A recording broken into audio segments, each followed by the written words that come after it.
For more than a decade, Saturdays and Illegal Curve have been synonymous with one another. With insight, analysis, and interviews regarding the Winnipeg Jets, the Manitoba Moose, and all around the NHL, here are Dave Manouk, Ezra Ginsburg, and your host, Drew Mandel. The Illegal Curve Hockey Show starts now.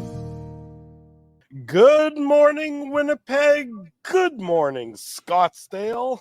And for everybody joining us live on our YouTube channels and all of our social media platforms, we say good morning, universe, and welcome to the Illegal Curve Hockey Show. From here, from there, from everywhere, I'm your host, Drew Mandel, with Ezra Ginsburg, Dave Manouk, here for the next couple of hours. Get you set for tonight's clash between the two top teams in Canada based on points in the standings. Of course, the Jets and the Canucks will do battle, a late night game on the left coast. That should be a doozy. As you can see, I am on vacation, but nothing will keep me away from my quality time on a Saturday morning with all of you good folks and my friends, Dave and Ezra. Gentlemen, good to see you both on this Saturday morning here in Arizona. How are things in Manitoba? Well, not as good as they are in Arizona with that backdrop. Like that's like Kenny Weeb type of backdrop. Like when Kenny does the show Winnipeg Sports Talk, I'm talking about when he does it in Mexico. That's the type of backdrop that he has. So obviously we're not doing well as the retired Drew Mandel. Retirement life is treating you well, Drew, but not sure if you caught the Coyotes game, but that was the only game. It was kind of odd that was the only game happening on the NHL schedule last night, boys. I can assure you I did not catch the Coyotes game last night. I did not even cross my mind to check the schedule to see if the Coyotes were playing at home. And I was not venturing my way into the mosh pit of 4,000 people or whatever seats at that arena to witness. How long, though, is that? What's it, an hour between Phoenix and Tempe? No, it's less than that. It's not far. It's an hour to Glendale. Right. So Tempe is only about 20 minutes or so. It's an hour, but when you add traffic, it's more like, because I did that drive, it's more like 2 hours, right? What is this? Yeah. Coyotes lunch, boys? Let's go. Okay, Dave, how are you, good friend? How are things in your world? I'm well. It's very peculiar, and I guess we should enjoy this because in March we will be seeing each other and the folks like every day, basically. But it's very unusual how infrequent these shows have become. Obviously, this show's only once a week. But the post-game shows feel like we did one this last week. So it's very unusual. Of course, as I tweeted from the IC account, we will be having a Saturday IC day, of course. You start with us. Hopefully you started on legalcurve.com for the Jets and Moose news. Then you start with us. Then you've got a Moose game at 2 o'clock. I've already given away the seats for today's game, which is Chaz Lucia's bobblehead night. Continuing a tradition, by the way, of players never actually playing in their bobblehead games. Now, unfortunately for Chaz, usually that's because they've been recalled to the Jets, but he, of course, is dealing with his season-ending injury. And then you've got the Jets and Canucks, at 9 o'clock in 12. The game's not even starting for 12 hours, boys. And then, I showed Ezzy how to change the thing, so now he's making some moves.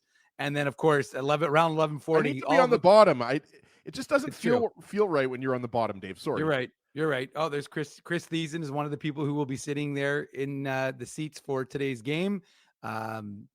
And then, of course, around 11:40, you'll be joining Ezzy and I for the post-game show. Hey, don't count me out. Don't count me out. I'm not saying it's for sure, but there's a possibility. We'll see where the night takes us.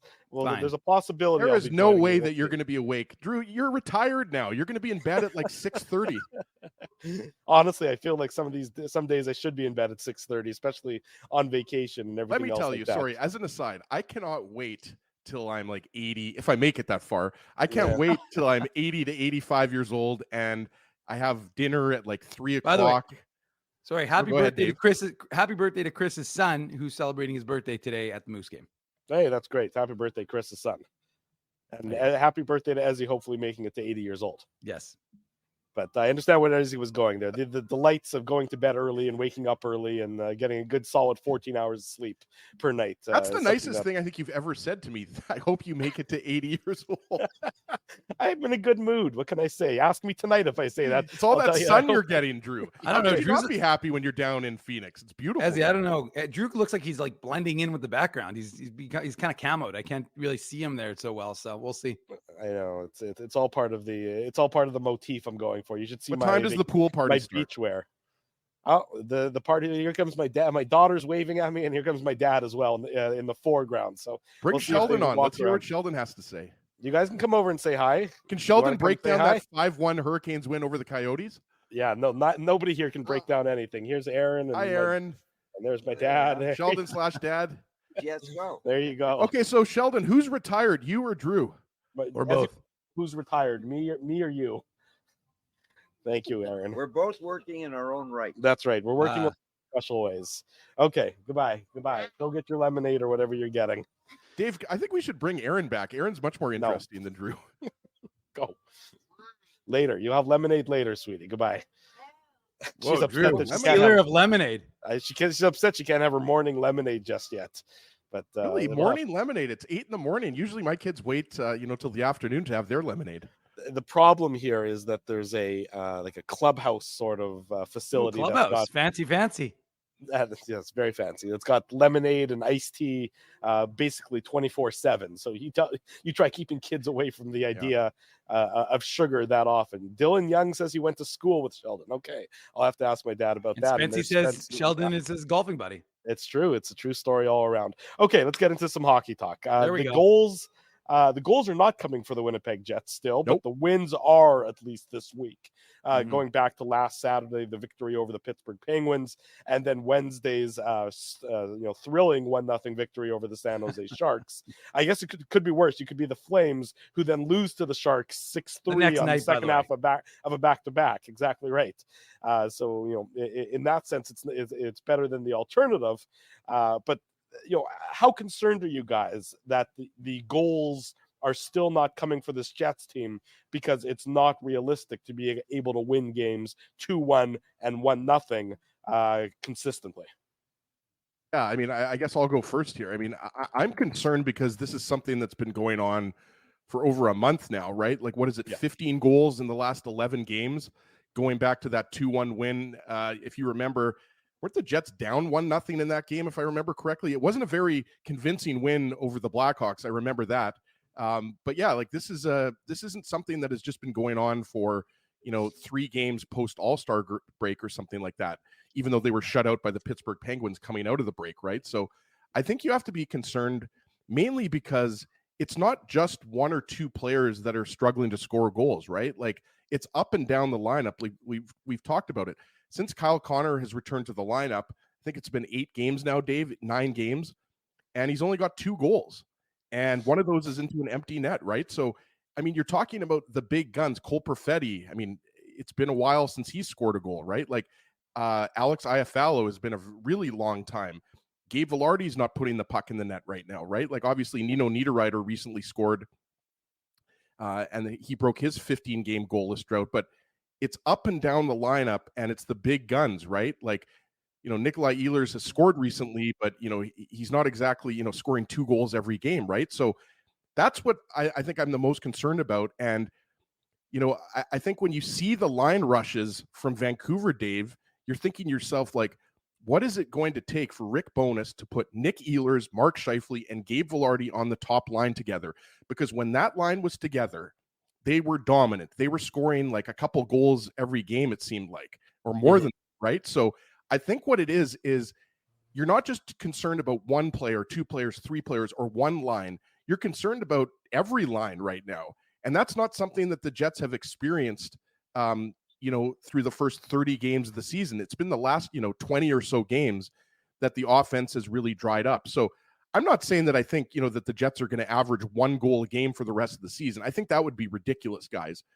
But, you've got a very interesting stretch coming up here where you've got 3 games in 4 days, starting off against Vancouver. And as Drew mentioned, I don't think a lot of people at the beginning of the season would have, thought that the Jets and the Canucks would be, near the top of the Western Conference standings. It's only Dallas that's in between the Jets and the Canucks at this point, right? So this is a possible Western Conference final preview. Obviously, I'm getting way ahead of myself here, but these are 2 really good teams. So I think you have to be concerned. And there's only 3 weeks left, I think, exactly before the trade deadline. And you wonder if this continues another 3, 4, 5 games. You wonder, if Chevy's going to have to pull the trigger on another move. It's only been 4 games with Sean Monahan, guys, so we're not going to get too excited here. Mm-hmm. And you can't put this all on Sean Monahan, who obviously I don't even think he has a point yet. But, I mean, you need to start scoring some more goals. They've averaged 1 goal a game for the last 11 games, or 1.4 goals a game. That's just not going to cut it. Look, the recipe for the Jets' success so far this year has undoubtedly been defense first. And I don't think anyone's advocating away from defense first, because we've seen too many Jets teams where defense is optional. We know it's not long-term success, Dave. But at a point in time, I think the coaching staff needs to come to the realization that it's also equally not sustainable to win games only by a 1-0 margin or only by a 2-1 margin. And you have to let the horses run a little bit more. And right now, the horses just seem like the reins are being pulled on them so tight that they're not generating anything offensively. Now, I know it shouldn't have been 1-0 on Wednesday against the Sharks. They dominated, outshooting a team 40-18. But what if Mark Scheifele doesn't make that mini stick save? Well, all of a sudden you're tied 1-1, against the team that's at the bottom of the NHL standings. You need to find a way to generate a little bit more, and moving Nikolai Ehlers from a prominent role, to me, is not that solution. Yeah, and we saw, courtesy of Mike McIntyre yesterday at practice, that he switched back from Ehlers up on the top line to Ehlers on the second line. And Rick Bowness's justification for that was simply that because they don't have last change, and the line gave up some opportunities. Now, it's funny. There's 2 ways of looking at this. We know that Velarde, Ehlers, and Scheifele worked. We know that they scored. We know that the team won a lot with those 3 as a trio. And I remember when they broke it up originally, and we were like, why would you break up something that's successful? And I said at the time, well, I can understand it, because you don't want to become too reliant on one thing. Because when you lose, Josh Morrissey, or you lose Mark Scheifele in the playoffs, ultimately you need to be able to play without those players. So you can't become reliant on one line playing together for 82 games, because if something happens in game 83, i.e. the first game of the playoffs, and something happens to that line, you can't become like, oh, well, we don't have any other line combos that work. So I get that. I understood where Rick Bowness was coming from. But I also understand the fact that you're not winning games convincingly. And look, we always hear it. It's the same answer. It's the same cliche. The games change after the All-Star break. The games become tighter. Well, don't tell the Dallas Stars that, because they won the other day, 9-3? Yeah. So, I mean, the fact is teams are still scoring. It's just the Jets that aren't. So you can come up with these excuses. Oh, well, we're getting lots of opportunities. We like it. Look, they 24-7 were the high danger chances in the last game. And of course, we know the Jets metric that's the publicly available. That's what the Jets metric might be slightly different. But regardless, we know that there was a significant disparity between those 2 teams. And so you credit the netminder, of course, for playing well. But ultimately, again, we've talked about this. This is a Jets team that needs to have some sort of success scoring, because once the dam breaks, it's like this tightness. Everybody is tight right now. And if, we saw the relief on Nino Niederreiter's face captured by our amazing photographer, Colby Spence, when he broke, as he said, his 15-game goalless streak. Well, that's the whole point, that these guys are tight. And I just think that you reunify Velarde, Scheifele, and Ehlers. I don't know why Scheifele and Kyle Connor now have become Scheifele and Blake Wheeler. And it's this like sacrosanct pairing that can never be broken up. And look, at the end of the day, if you're Rick Bowness, especially when you don't have final change, okay. So, I mean, is Kyle Connor on the quote second line a huge again, the guy missed, as he said, 5 weeks of hockey, ultimately probably came back. I'm not saying he came back early, because he obviously was ready to go, but he wasn't at 100%, right? He had to get used to the brace, had to do this. So I'm just saying that, giving Kyle Connor a slight downgrade to the second line, I just think ultimately is not, especially when you need to start scoring. So go back to Ehlers, Velarde, and Scheifele. And again, Monahan, Connor, and Perfetti isn't a bad second line, right? You can score with that trio. Drew, I just want to get in here before you jump in. Go ahead. And Ehlers actually hasn't scored in 7 games. So Ehlers hasn't scored in 7 games. Cole Perfetti hasn't scored a goal in 11 games.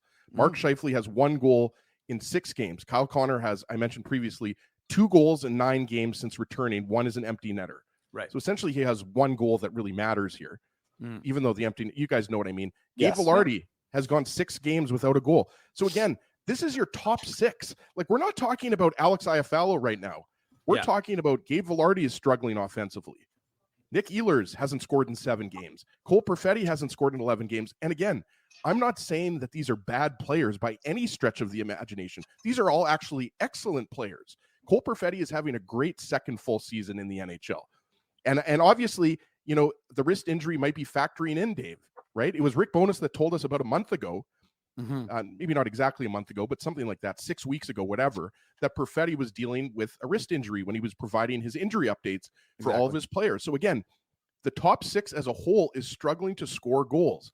And you have to go, in my opinion, back to what works. Nikolai Ehlers is your best offensive driving player. He drives offense. We know that with his speed, his zone entries, his ability to make plays. He's got a good shot off the rush.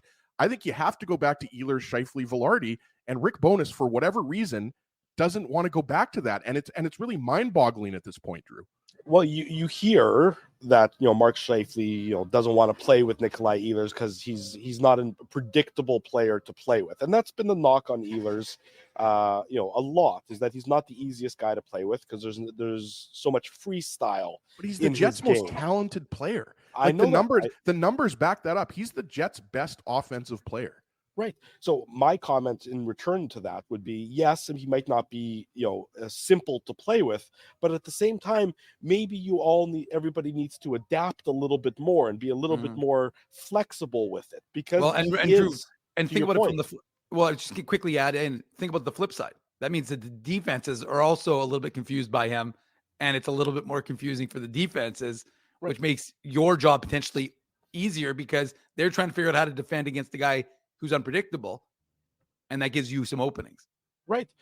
Look, I just think they're going back to immediately removing Nikolai Ehlers from the equation, which is what Rick Bowness's MO has been oftentimes in close games in the third period, to me is no solution at all. That's just handcuffing your team and your team's chances for success. You need to find a way to incorporate his skill set, as dynamic and unpredictable as it might be, into a regular rotation, especially in that third period where the defense, to your point, Dave, might be a little bit gassed, might be a little bit more tired, and thus might not be as on point in defending against a guy like Nikolai Ehlers, who is so shifty and so talented and so dynamic. More Nikolai Ehlers is always the solution rather than less Nikolai Ehlers, in my humble opinion. And and you have to have, sorry, Dave, just want to say, you have to have a line that you can depend on right now. Like, when you need a goal, that's the line you put out there. Right. And it's not Lowry, Appleton, and Niederreiter. All due respect to those guys, that's your shutdown line. Yeah. So, right, like if you're going to go to the Scheifele line, I mean, that line better be clicking, right? And right now it's not clicking. And when you had Ehlers with Scheifele and Vilardi, it was clicking. So again, Rick Bowness has more combined games of NHL experience than any other coach in history, right? Yeah. He knows way more than I do. So obviously he's not listening to us, or he's not listening to anybody else in the media. But it just, and again, I think you go to Ehlers, Scheifele, and Vilardi, and you stick with it for a few games. Maybe they don't score, you know, against Vancouver, even though if they don't, if the Scheifele line doesn't score against Vancouver, most likely they're not winning, because Vancouver is a good offensive team. At this point, it just seems like it's kind of musical chairs from game to game, right, Dave? Well, it's funny, there was one of the comments, because the lady behind Drew was like shuffling the chairs. And so I thought and they said it was appropriate given what we're talking about right now. And look, I understand. I mean, you've got a new player in Sean Monahan. This was expected that it was going to take some games for him to kind of get used to the system, figure things out, and get acclimatized.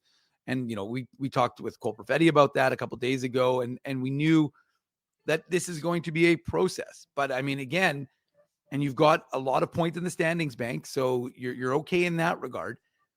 But, you know, like I said, especially against the next little stretch, right? When you play teams like Chicago, and then who do they play after? I know they've got Minnesota, and Minnesota's hard charging right now. Minnesota, and Declan Chisholm, we should mention, is making his Minnesota Wild debut tonight.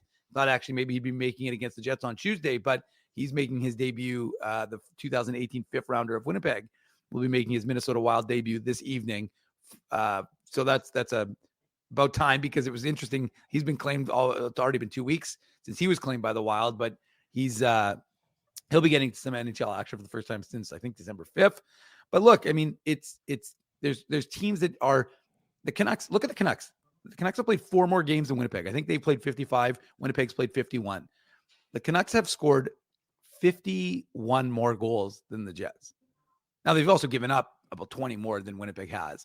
But, I mean, that's a significant number. Now, to the point that he's making, they score a lot. Now, you've got Connor Hellebuck in net. Rick Bowness confirmed that yesterday. So we know that, you've got your number one goaltender who's going to be amped up to play this game. But again, it's just, how long do you keep these things? Like, I understand the problem for Rick Bowness is that he said, well, we want to give this a few days. We want to give this some runway, to use a Jet analogy. So you want to give this some runway to see what you've got. But then he's the one who made the switches, right? He's the one who dropped Velarde. He's the one who made the moves. So, I mean, you don't have that sort of, even Gabe Velarde, when we talked to him at the beginning of this week, said, he was asked about the line with Monahan and Perfetti. And he said, well, we only played like a game and a half together. There hasn't been a lot of, opportunity really to develop that sort of chemistry. So, I mean, Rick Bowness himself has really sort of tinkered with the formula almost prematurely, if you will. And I understand, because he's trying to get goal scoring, but you can't have both ways. You can't want to let them develop chemistry, but also want goal scoring, because what's giving you goal scoring. I think, boys, and I think the chat would probably agree, what this ultimately comes back to is when Kyle Connor was injured and you went 12-2-2 in the 16 games he missed over 5 weeks, and you were scoring. And it wasn't just the one line scoring, wasn't the second line scoring. It was all 4 lines were contributing. So where does that go? Why does it just disappear? It's like water at the bottom of a pond that just is gone. And now suddenly it's a dry pond. Right. So and you can't blame the player break, and you can't blame the fact that Sean Monahan is new to the system and everything like that, because Monahan's actually been pretty good, I would say, for a guy that hasn't put up any points, right, Dave? Like, he's winning his faceoffs. He's been out there on the power play, even though it seems like the Jets don't really get many power plays these days, right?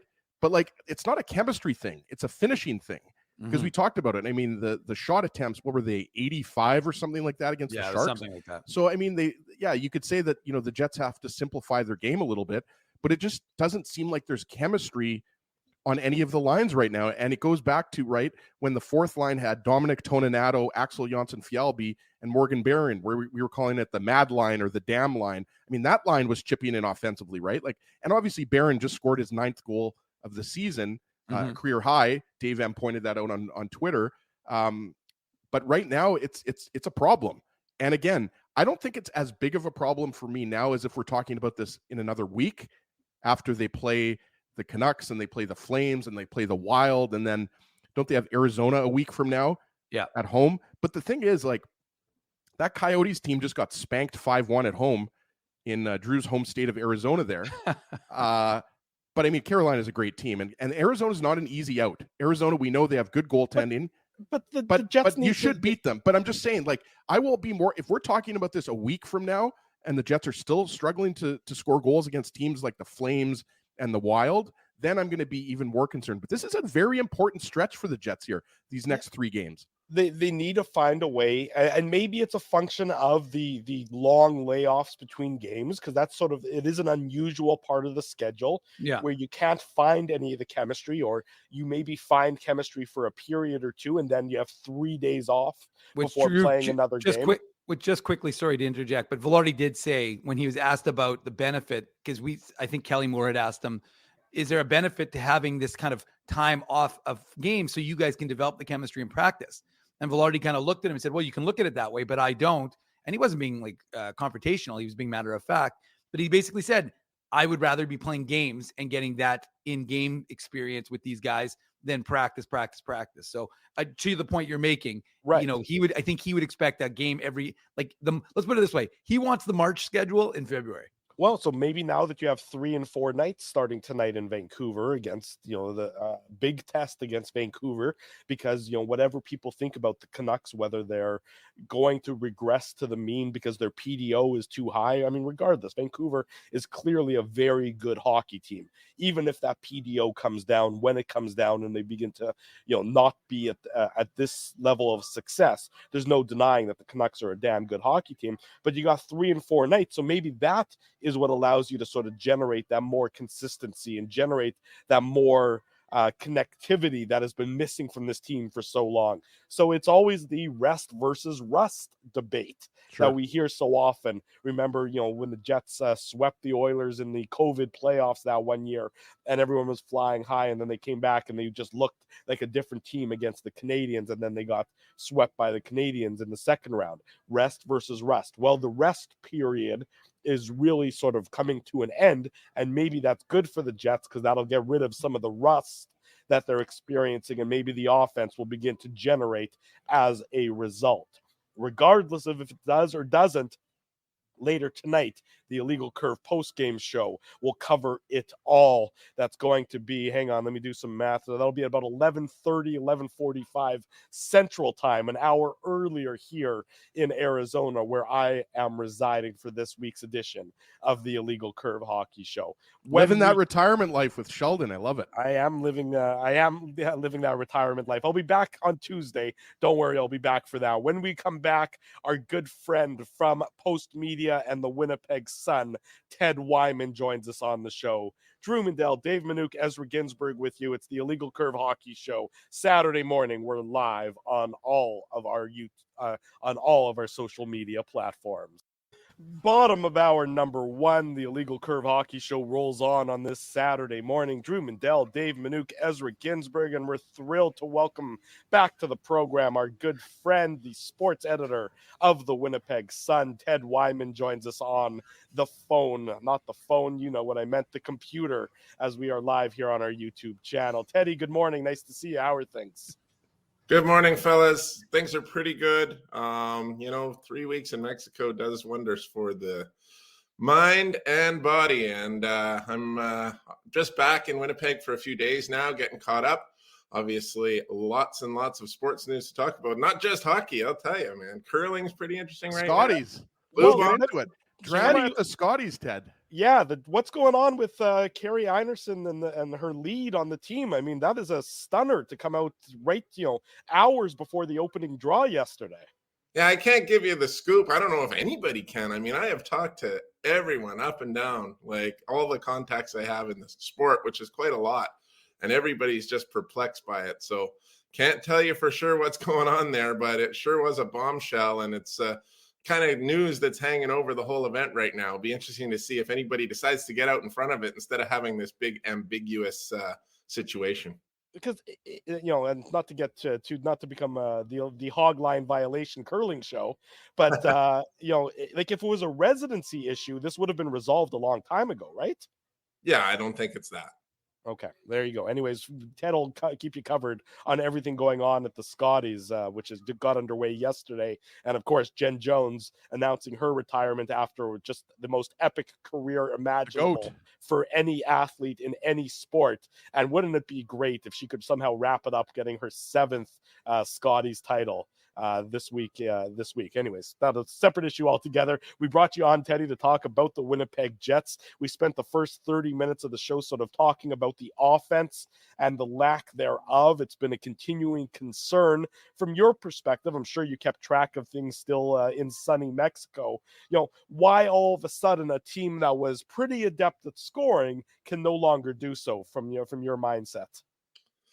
Well, I only have theories on that one, to be honest. And I was lucky enough. I was in a town called Bucerias for a big part of my time in Mexico. And man, they show every hockey game. Like there's like, you go into a bar there, it's like Winnipeg. There's so many Jets fans. I actually watched the Jets Leafs game the one night, and half the room was Leaf fans and half the room was Jets fans. It was quite. You must have gone to Jack's, right? I've been to Jack's, but this was at a place called the Goalie that time. So just as a quick aside, my wife Naomi, she always likes to do Proud Mary when there's a live band, and the band there let her come up and do Proud Mary in we got away from our kids because we were staying in Nuevo. But Bucerias is beautiful. But that Jack spot is beautiful. If there's no video that you're willing to share, then that didn't. I do have video. I actually do have video. Then come on, upload it to the site so we can see that. We can see that. Anyway, I was lucky enough to see the games. I didn't see anybody from Winnipeg singing Proud Mary, so I missed out on that part. But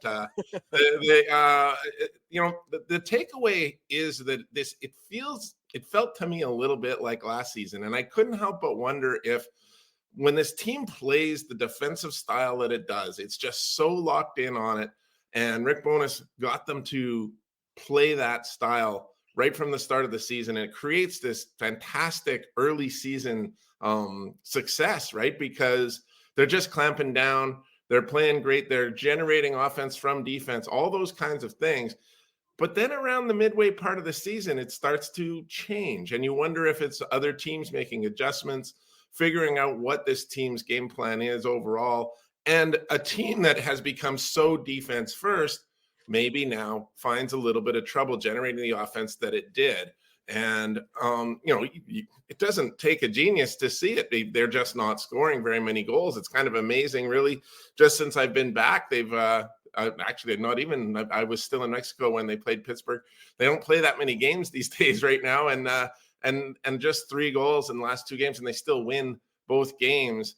It's going to be tough to find success all season long with that formula. And I mean, you're talking about Vancouver Canucks.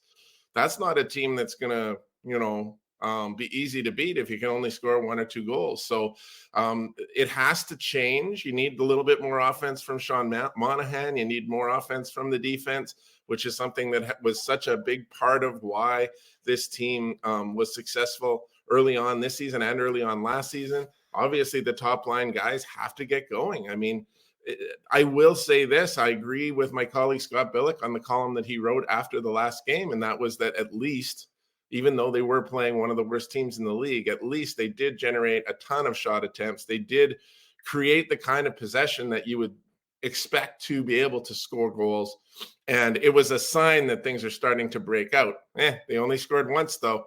And I mean, it doesn't matter how many shot attempts you get. If you're not putting the puck in the net, it's not going to lead to success. But it certainly was an encouraging development, I thought, in terms of the long-term prognosis for this team. Ted, you mentioned that you were in Mexico for 3 weeks, and I think it's been 3 weeks since the Jets scored a power play goal. That was my big joke that I had queued up for you. But I mean, I'm not going to ask you what's wrong with the power play, because what I mentioned last week to the guys was, I mean, this is something that goes back to the kind of the 2017, 2019 Jets, when they had Buff and Laine and Trouba and all these big shots on the power play. Like, is this not getting to a point where if the Jets continue to struggle on the power play over the next 3 weeks, which coincides with the March 9th trade deadline, if you're Chevy, are you not trying to bring in like a power play specialist? Like Marty Biron, TSN, mentioned Vladimir Tarasenko. He's obviously a guy who's scored a lot of power play goals. Like it's almost mind-boggling at this point how terrible the Jets power play is. But you know who else has scored a lot of power play goals? Kyle Connor. And he's just not scoring them, right? And Mark Scheifele scored a lot of power play goals, and he's not scoring them. I'm not sure that Vladimir Tarasenko is going to give you that magic bullet to make your power play good. It's about the process. It's about the system. It's about making, it's control of the puck. It's good zone entries. It's all those little things. It's winning faceoffs at the right time when you're in the offensive zone. They're not doing that very well lately. I mean, there's a lot of contributing factors to why they're not having success on the power play. And I mean, it's just an ongoing problem. It might be a coaching issue. I mean, it hasn't been very good all season. You got to work through that, and you've got to find some ways to get pucks into the net. And in that situation, it's easy enough for me to say, but I just, and I'll tell you what else. Like, the Boston Bruins didn't have a great power play last season. They had one of the best seasons in the history of the NHL. It's not always imperative that you have the best power play to be successful, but it sure would help. And especially when you're struggling to score like the Jets are. What is it, 10 goals in 13 games or something crazy like that? Like, it's a really low number. You've got to take advantage of those chances when you get them. So I do think that, I think they've got to do something, switch it up, move different guys around, put guys in different positions, change the trigger man if you have to, whatever you need to do. You got to figure out a way to get a goal or two on the power play if you're going to, try to become a more offensive team. Ted Wyman is our guest Saturday morning. It's the Illegal Curve Hockey Show.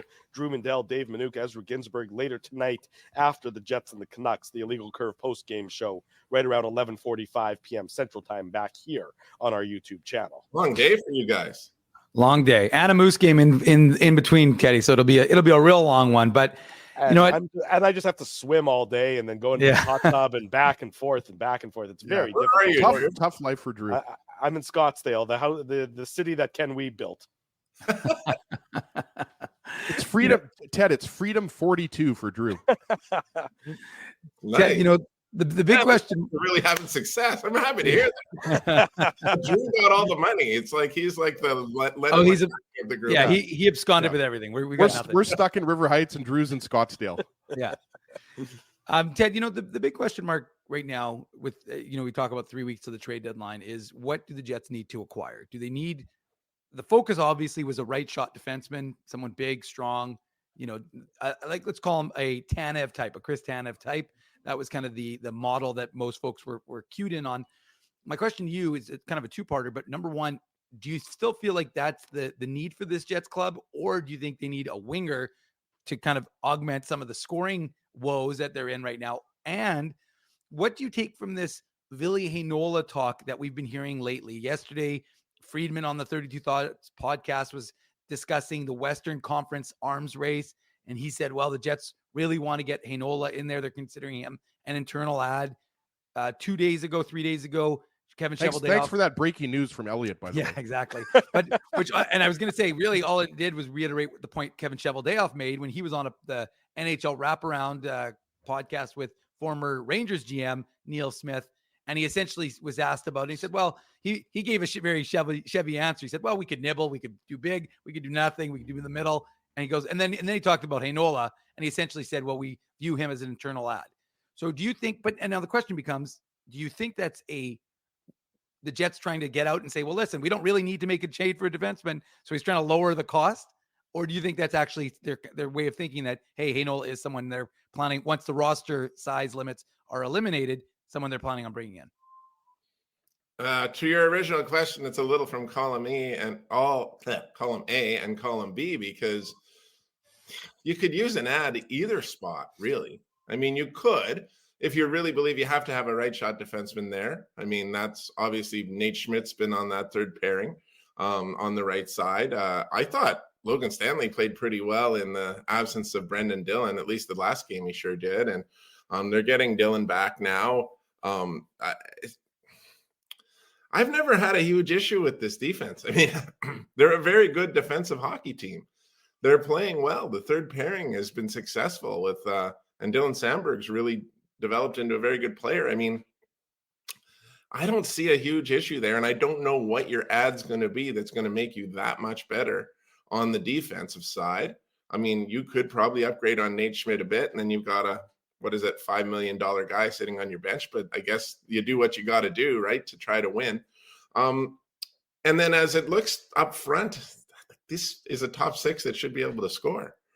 So, and they've got a pretty good balance throughout the lineup, with Morgan Barron. I think he's got 9 goals playing on the fourth line. That's not bad. In the past, a lot of Jets fourth liners were 1 or 2 goals.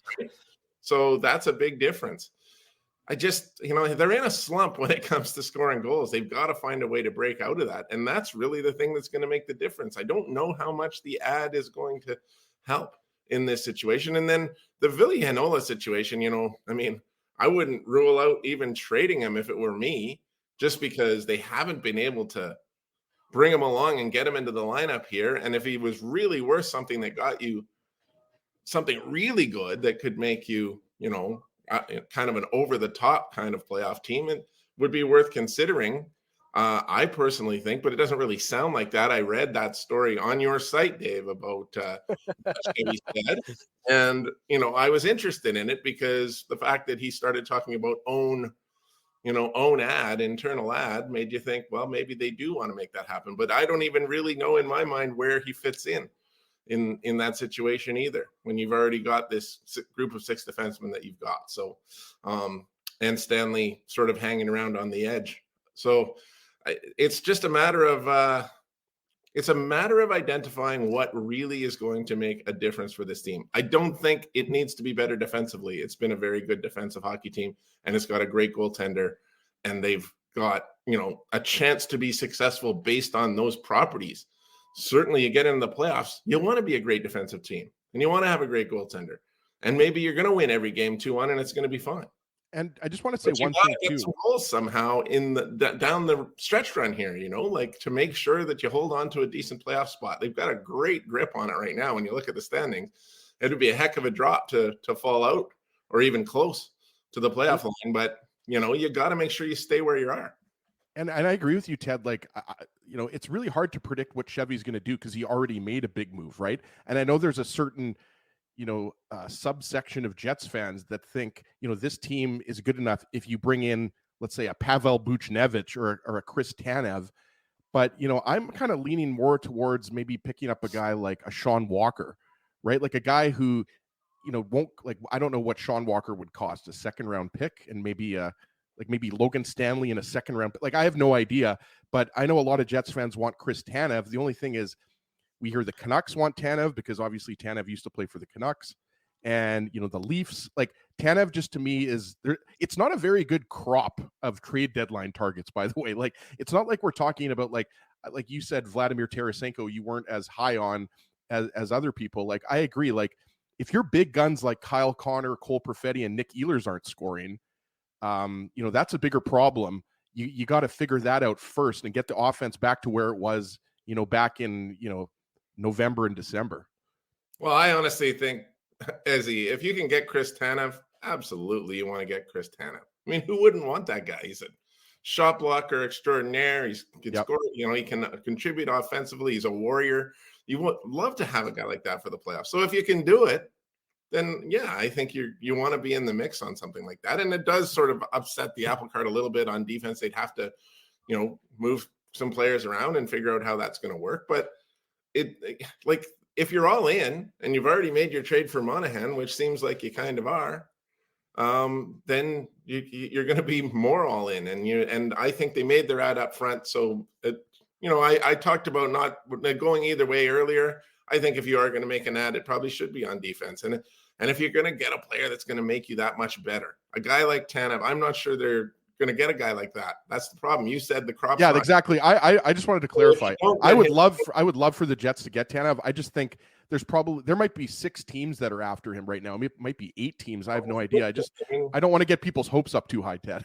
Right. But I mean, that would be a great ad. There's just no doubt about it. But we talk about this every year, guys, and like 80 to 90% of the guys that get brought up are unrealistic at times, right? Like, it's just, there's 16 other teams in the hunt for them, so you've got a 1 in 16 chance of getting them. Remember when Jets fans wanted Stamkos, Ted? Mark Stone, right? Like, obviously, people hoped that there would be a chance that he'd want to come here because he was from Winnipeg, but you can't compete with Vegas on that situation. They weren't able to compete with Vegas, and they didn't get him. And look what he's done for Vegas. I mean, what a difference maker he could have been over the years for this team, but it's not easy in Winnipeg. So, and they've already spent a very big asset to get Sean Monahan. So how many more of those big assets are you willing to give away to get a pretty top playoff performer like Chris Tanev?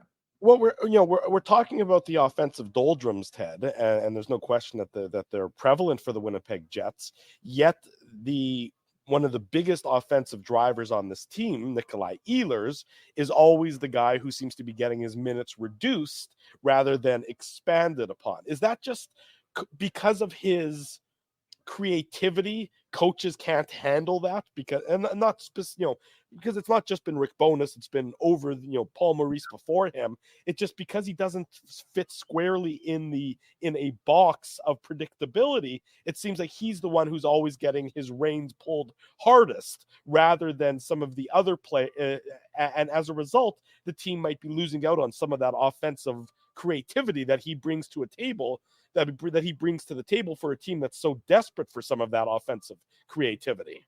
Well, much to the chagrin of Jets Nation, right, guys? I mean, nothing gets Twitter, or sorry, X, going like a Nikolai Ehlers demotion. And sometimes it seems weird. It's like it just doesn't line up with what we in the press box see, or even what we see in the analytics chart, or any of those things. And then all of a sudden, he's the one that's being singled out and demoted. But there's also the other side of it, and that's that if the coach thinks Alex Iafallo might make a difference in getting that line going, then he makes a move like that. And you can't really deny, if he thinks that means something that's going to change the way Scheifele's playing or the way Connor's playing or whatever, then maybe you just have to do it. And somehow that's what it ends up being for Nikolai Ehlers, is that he ends up playing in a more reduced role. I think like there's nobody better on this team that I can ever remember at zone entries. I mean, the guy is fantastic at it. He backs the defense in basically and gets the puck in every time. Nobody else has that ability. And so you'd think that would make all the difference in terms of being on a top line and giving that opportunity for creativity. And then again, you see these other situations, and I just like I'm not there in the head of Rick Bowness and his coaching staff to know what they see that takes him out of that mix, and he doesn't share those things with us. So it's a bit perplexing at times. There's no doubt about it. And I guess it sometimes shows you that what we think we know isn't always everything. That's hard and that to believe. And that leads nicely, Ted, into my next question, because we're about 20 minutes into the interview here. So I think you're ready for the hard-hitting question here. Rutger McGroarty, 2022 14th overall pick. He's got, last time I checked, he had 38 points in 24 games. He either scored 2 goals or 3 goals last night for the University of Michigan. Dave's the Michigan guy, so if Dave gives me the thumbs up, I think Rutger had 2 goals last night for the University of Michigan. And I'm not just asking you this question, Teddy, because a lot of people in the chat are talking about Rutger, but I mean, obviously the big speculation is, is Rutger going to sign his pro contract, which we don't know. I mean, there's a good chance. We should mention he's played 2 seasons now with the University of Michigan. And the second part of that question is, Ted, if he does sign his entry-level contract, what do you think the chances are that the Jets would use him regularly in the lineup? Because there's always the chance they give him a game towards the end of the regular season. But I guess, what are your kind of thoughts on Rutger McGroarty turning pro and then maybe having an impact with the Jets this season? First of all, if Dave's the Michigan guy, does that mean you can do the Michigan? No, I guess not. Okay. Well, I cannot, Ted. And I'm not going to lie, Ezzy, I haven't thought about this that much. So it's definitely being sprung upon me, for kind of a instant reaction. But I did read, I have been following what Rutger McGroarty's been doing. I mean, it's pretty incredible, right? Like, I mean, and we all know what he's been like when he's been here for development camps and whatnot. And his personality is just off the charts. He's going to be one of the most popular Jets of all time, assuming that they get him signed and get him here. And I think he seems like the kind of player who's mature enough, having played at the college level where he's at, plus at the World Junior and having such success there, who could make a difference for this team.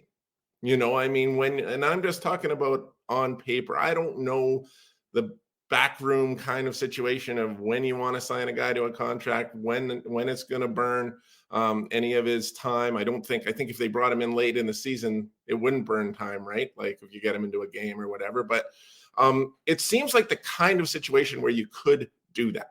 You at least have the option of considering it. And have we seen that? We have seen that before, right? We have seen players sign late in the season with teams and go on and be impact players in the playoffs. And maybe, just maybe, that's something that you can do. But it's very hard to speculate when you don't know what the scouting staff, right, and the personnel people have planned for him, right? They have something laid out that they want to lead to his success as a pro player. And it just seems one likely, might Ted, be. by the way, that he is going to sign his pro contract, but that's just based on, I think, more so that it appears that he's NHL ready, right? Like I don't think anybody knows who covers the Jets really if it's a foregone conclusion that he's going to sign. There always is the chance that he plays a third year with the University of Michigan. I just think most people are leaning towards him signing because he appears to be NHL ready, right? I think logically, based on past precedent, you would expect that he'd sign when the Michigan season is over. He would burn a year of that entry-level contract by playing one game or a couple games down the stretch that are relatively likely to be relatively meaningless, assuming the Jets have locked up. Similar to what Andrew Kopp did, right? Similar to what Andrew Kopp did, exactly. Mm-hmm. You get him out, you get him into the organization, but to expect him to come in and, there's no obvious role for him to play, to slot into the top 12 for the Jets come playoff team. That would be really, I would say, unexpected, barring injury, of course. But the Jets seem pretty set right now with their top 12, never mind any other additions they might make come trade deadline time, that he's going to bump one of those guys out of the lineup. But you come in, you bring him into the organization, you let him burn a year of the entry-level contract, you get him around the guys and within the dressing room as maybe a black ace for the playoffs or something like that. And I think it's a lot more. That's what I think is more likely. I don't see Rutgers stepping right in to the first round of the playoffs and playing in the Jets top 6, even though I think his ceiling as an NHLer is very high, maybe like a 70 to 80 point guy, right? Like we all kind of view him as kind of like in the mold 20 years old of the Kachuk brothers. Him develop. Yeah, he doesn't turn 20 actually for another month. But the point is, and Dave mentioned Andrew Kopp. Kopp actually played 3 years for the University of Michigan. And there's a difference there, right? Like you're talking about Rutger McGroarty, I think is more of a highly regarded prospect. We would agree, Ted, but I think it's more likely to what. Yeah. So more, I think, Drew, you nailed it. I think it's more likely that McGroarty plays maybe a game or two and then he watches and he's just around the team. I just think it's also like, you got to factor this in, Ted. It's a lot of pressure to put in for a guy, right? To put him right into the lineup. Let's say, the Jets are playing the Avalanche, for example, in the first round. It's a lot of pressure to put on a guy at 20 years old. I'm just saying I wouldn't rule it out. I wouldn't. I wouldn't rule it out either. I'm just leaning towards him playing a game or two and not playing in the playoffs, but I could be wrong. Why are you burning a year of his contract to do that? But that's what you get, because that's the enticement to get him to sign. You get, I guess that's the trade-off. You get a chance to be a free agent sooner. Well, no, he doesn't gain. So he doesn't actually gain a year towards free agency. He just gains the year towards the contract, a new contract. So he doesn't. It doesn't get him closer to free agency. That's that's the MO as of late for a lot of these teams and a lot of these U.S. college players. And I'm not saying that you're.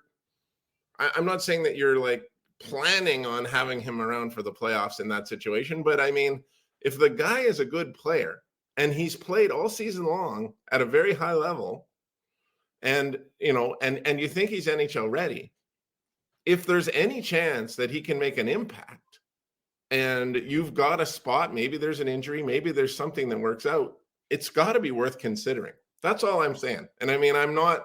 That's why I asked you the question, Petty. This is the conversation we need, right? Right. But if it worked out that way, we have seen this happen in the past. It's not coming to me exactly what player I would be talking about, but we have seen that where guys have come in as rookies who barely played during the season and made an impact in the playoffs. So Cale Makar is a guy that immediately jumps to mind. That came Cole Caulfield too in Montreal. He did. He did. So it's not unheard of, but I don't see an obvious spot for him in this Jets top 12. And sort of, seeing how Rick Bowness typically deploys his players, and most coaches, they often will defer to veteran guys rather than the youngins come playoff time. Dave, I just want to add, there's also the possibility we haven't discussed, which is he signs his ELC, then signs a PTO, plays for the Moose, and goes and plays for them. If the Moose make the playoffs, they're in a playoff spot now. He could potentially get some runway with the Moose, play on the Moose, to end the regular season. That's the avenue I see more likely for him, just based on the Jets' past history. But your guys are right; it's possible. But I could see him, playing with the Moose, getting some regular season games with Manitoba, and then of course playing in the playoffs with those guys there. Those are all the Jets prospects, right? That's their young prospect pool. So that's kind of the avenue I would see the Jets taking with Rutger. But I do see, crazier things have happened. Let's put it that way. Just one more thing on this, Ted. just checked. Cale Makar played 2 years at UMass Amherst. And then if you remember in 2019-20, he didn't play for the Avalanche during the regular season and went right into the playoffs and played 10 games that year. So I'm just saying, I'm not comparing Rutger McGroarty to Cale Makar. I'm just saying when you have these special players, and Rutger McGroarty is a special player, like people are already talking about him as the future Jets captain. He hasn't even played a single NHL game. All I'm He's saying not is Cale Makar. Well, I just said that. I said I'm not comparing the two. All I'm saying is there is the possibility he could play for the Jets in the playoffs. I think that's a reality. Don't you guys think that he seems like a playoff player? Yes. No like, question. given what we saw from him at the World Junior? I mean, I would agree. If it's a playoff kind of player, I think it's worth considering. Look, we will find out more and more about this Winnipeg Jets team in the coming weeks as the trade deadline approaches, and then playoff season shortly thereafter. I'm available for the Riser podcast, by the way, Ted. Just let me know. Oh, finally a plug. I've been hoping all day long we'd get something on that. Plug it, Ted. Hey, I plug Jet. You on Teddy, I plug jet setting like nobody else. I know you are our biggest fan, and we appreciate that. Me too. I'm following the Riser. Yes. Well, hey, I finally am in the podcast world like you guys. It's only take me 15 years to catch up, but we're coming for you fast, guys. But yeah, really fun though. Really enjoying that with my buddy Greg Strong out of Toronto. A lot of national focus and a lot of kind of focus on getting to know journalists across the country and understanding a bit about how they got into the business and who they really are. And we've really enjoyed that aspect of the show. We look forward to getting our invite any day now to join the show, but that's okay, Teddy. Well, Ted remembers this is like going back 15, maybe longer than that, Ted. I used to write those rising stars. I covered amateur athletes for the Winnipeg Sun. So Ted, as the sports editor, gave me my first break. I didn't necessarily go in the print media route, but hey, that's, I do have a little bit of a journalism background. Hey, man, I know. Where would you guys be without Red River College anyways, right? Exactly. Amen to that, Ted Wyman. You're right about that. RRC Teddy, thank Polytech. you. From curling to hockey and everything in between, we look forward to your appearances on this show, and we appreciate you joining us this Saturday morning. We'll let you get on with your day, but we'll catch up again real soon. Thanks for having me on, and especially thanks for having me before Chuck Hellebuck, because, man, I do not want to go after that guy. Ted, thank you. We'll talk again real soon. There he goes, Ted Wyman joining us this morning. When we come back, trade deadline talk. It's a few weeks away, and then Chuck Hellebuck at the bottom of hour number 2. Drew Mandel, Dave Minuk, Ezra Ginsburg with you. It's the Illegal Curve Hockey Show on this Saturday morning. Keeping Winnipeg laughing for over 30 years. Rumors, Canada's longest-running comedy club, bringing you the biggest laughs from the best comedians on the planet. Jerry Seinfeld, Chris Rock, Jon Stewart, Dennis Miller, Brad Garrett, the greats, and all the up-and-comers too. When was the last time you laughed out loud? Make it a great night out with friends, or book your office or birthday party. Even a fundraising event at Rumors. Get all the details and dates on upcoming shows at rumorscomedyclub.com. Whoa, Ezzy, everything okay? You look stressed. Of course I'm stressed. We're moving, the house is upside down, the kids failed miserably at packing the fine china, and my life is in chaos. Chaos! Yes, that does sound like a problem. What am I going to do? Ezzy, relax. Rolly's Transfer Moving and Storage is the answer. With 60 years of experience in moving Manitobans and a track record of exemplary customer service, one call to Rolly's and your stress is gone. No job is too big or too small. Just visit Rollies.com and they will take it from there. Thanks, Dave, and thank you, Rollies Transfer Moving and Storage, online at Rollies.com. Hey, Drew. Ezzy, whoa, what a smile! Yeah, I got my crowns done at Linden Market Dental Center, and they whitened my teeth. I see. They're so bright that every time I smile, they go... We have hockey tonight. Do you have a mouth guard to protect those pearly whites? I sure do. Whoa, they even ting through the mouth guard. Linden Market Dental Center covers all your dental needs, from restorative to cosmetic dentistry, and will fit you with a sports guard for that active lifestyle. 877 Waverly. See lindenmarketdental.com. Boston Pizza harnessed Fanalytics to test if the game is better at home or at Boston Pizza. The results are irrefutable. Catch the game at Boston Pizza, powered by Fanalytics. We did it again. You're on fire, man. There's power in a handshake after a great game or great deal. It shows professionalism and respect. Two qualities Zappia Group Realty take pride in. You don't build a business where 95% of your clients are referred by others without honesty, integrity, and total dedication to client satisfaction. To sell your home for more in less time, shake hands with Frank and Mauro Zappia of Zappia Group Realty. Get started at ZappiaGroup.com. Hour number 2 of the Illegal Curve Hockey Show starts now on this Saturday morning. Drew Mindell, Dave Manuka, Ezra Ginsburg with you still to come on the show. International Man of Mystery, Chuck Hellebuck joining us at the bottom of the hour. Reminder, later tonight, the Jets and the Canucks, they'll do battle. The Illegal Curve post-game show, 11:45 p.m. Central Time, 10:45 p.m. Mountain Time, where I'm currently residing for the next couple of days. Don't worry, I'll be back to the beauty of Winnipeg come Tuesday night's post-game show, the rematch, the heated rematch between the Jets and the Wild, the first time those two teams have met since L'Affaire Hartman broke out not that long ago. So that should be a doozy. The problem is, Drew, that the problem is that the Declan Chisholm revenge game, or is that the Cole Perfetti revenge game, guys? Well, I think it's the former, not the latter, and I'll tell you why. Because the Wild are hard charging. I think they've won like 4 or 5 games in a row, and they're nipping at a playoff spot. So they actually have to play hockey on Tuesday. It can't just be about trying to take Nikolai Ehlers out for the rest of the season. Did the Wild even want to make the playoffs? It's like, congratulations, you're going to get swept by Dallas. Or Vancouver, depending on which team it finishes atop and where and everything else. But time will tell on that front. Of course, we'll have it all covered for you on illegalcurve.com and here on our YouTube channel, as we always do. But of course, the Jets do have that Monday matinee in Calgary as well. So a busy little stretch for the Jets after so much time off throughout this course, throughout the majority of this month of February. We're about 2 weeks away, maybe 3 weeks away from the NHL trade deadline. Yeah, exactly 3 weeks, Drew, March 9th. Yeah, which will come on the Friday, March the 8th, in fact, Ezzy. So Friday, March the 8th is the trade deadline. I thought it was March 9th. No, that's okay. We'll forgive you on this one. It's the Friday. Okay, I got a question for you, Drew. I'm going to put you on the spot here. I mentioned this on last post-game show. Which extremely famous rapper died on March 9th? Tupac? No. The other one. Biggie. Biggie Smalls. He died on March 9th. Good to know. I didn't know that. But I look forward to seeing Ice Cube at the end of this month as well. So that'll be something I'm looking at. It was a good day, Drew. Fun. It was a good day.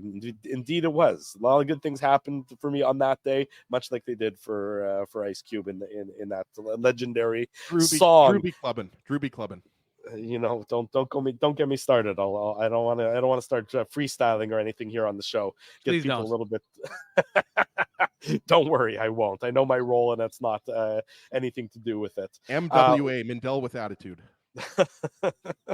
The trade deadline, as we've been talking about, and as it's getting closer and closer to being a reality, the Jets obviously made their initial big splash in Sean Monahan. And as you sort of broached the subject, that with the Jets scoring doldrums continuing, and it's been a factor for the last little while, should the Jets be looking more to further shore up the offensive side of their game? Maybe they should be in the market for a winger, top 9 winger, to really supplement some of their players. And I agree with you. I think that the Jets should be in the market for a winger. I think I mentioned this a few weeks back on the show, that I think that there is opportunity for the Jets to further reinforce their offensive bona fides. Not obviously would have to be somebody who fits into their defensive first structure, but as you mentioned, a number of the names, a number of the wingers that are sort of at the forefront, Jake Gensel, who the Jets have seen twice in the last little while, of course, now out of the lineup, going to be one of the guys. We've got the comment up there. Sorry, Drew. Yeah. Sean mentions Anthony Duclair, who, of course, the Jets just played on the Sharks. But yeah, continue, because Jake Gensel is intriguing. He's out, we should mention, for 4 weeks. He's on long-term injured reserve. He's got an upper body injury, but it was reported by Elliot Friedman that the Penguins would still move him even though he's currently injured. He's in the last year of his contract.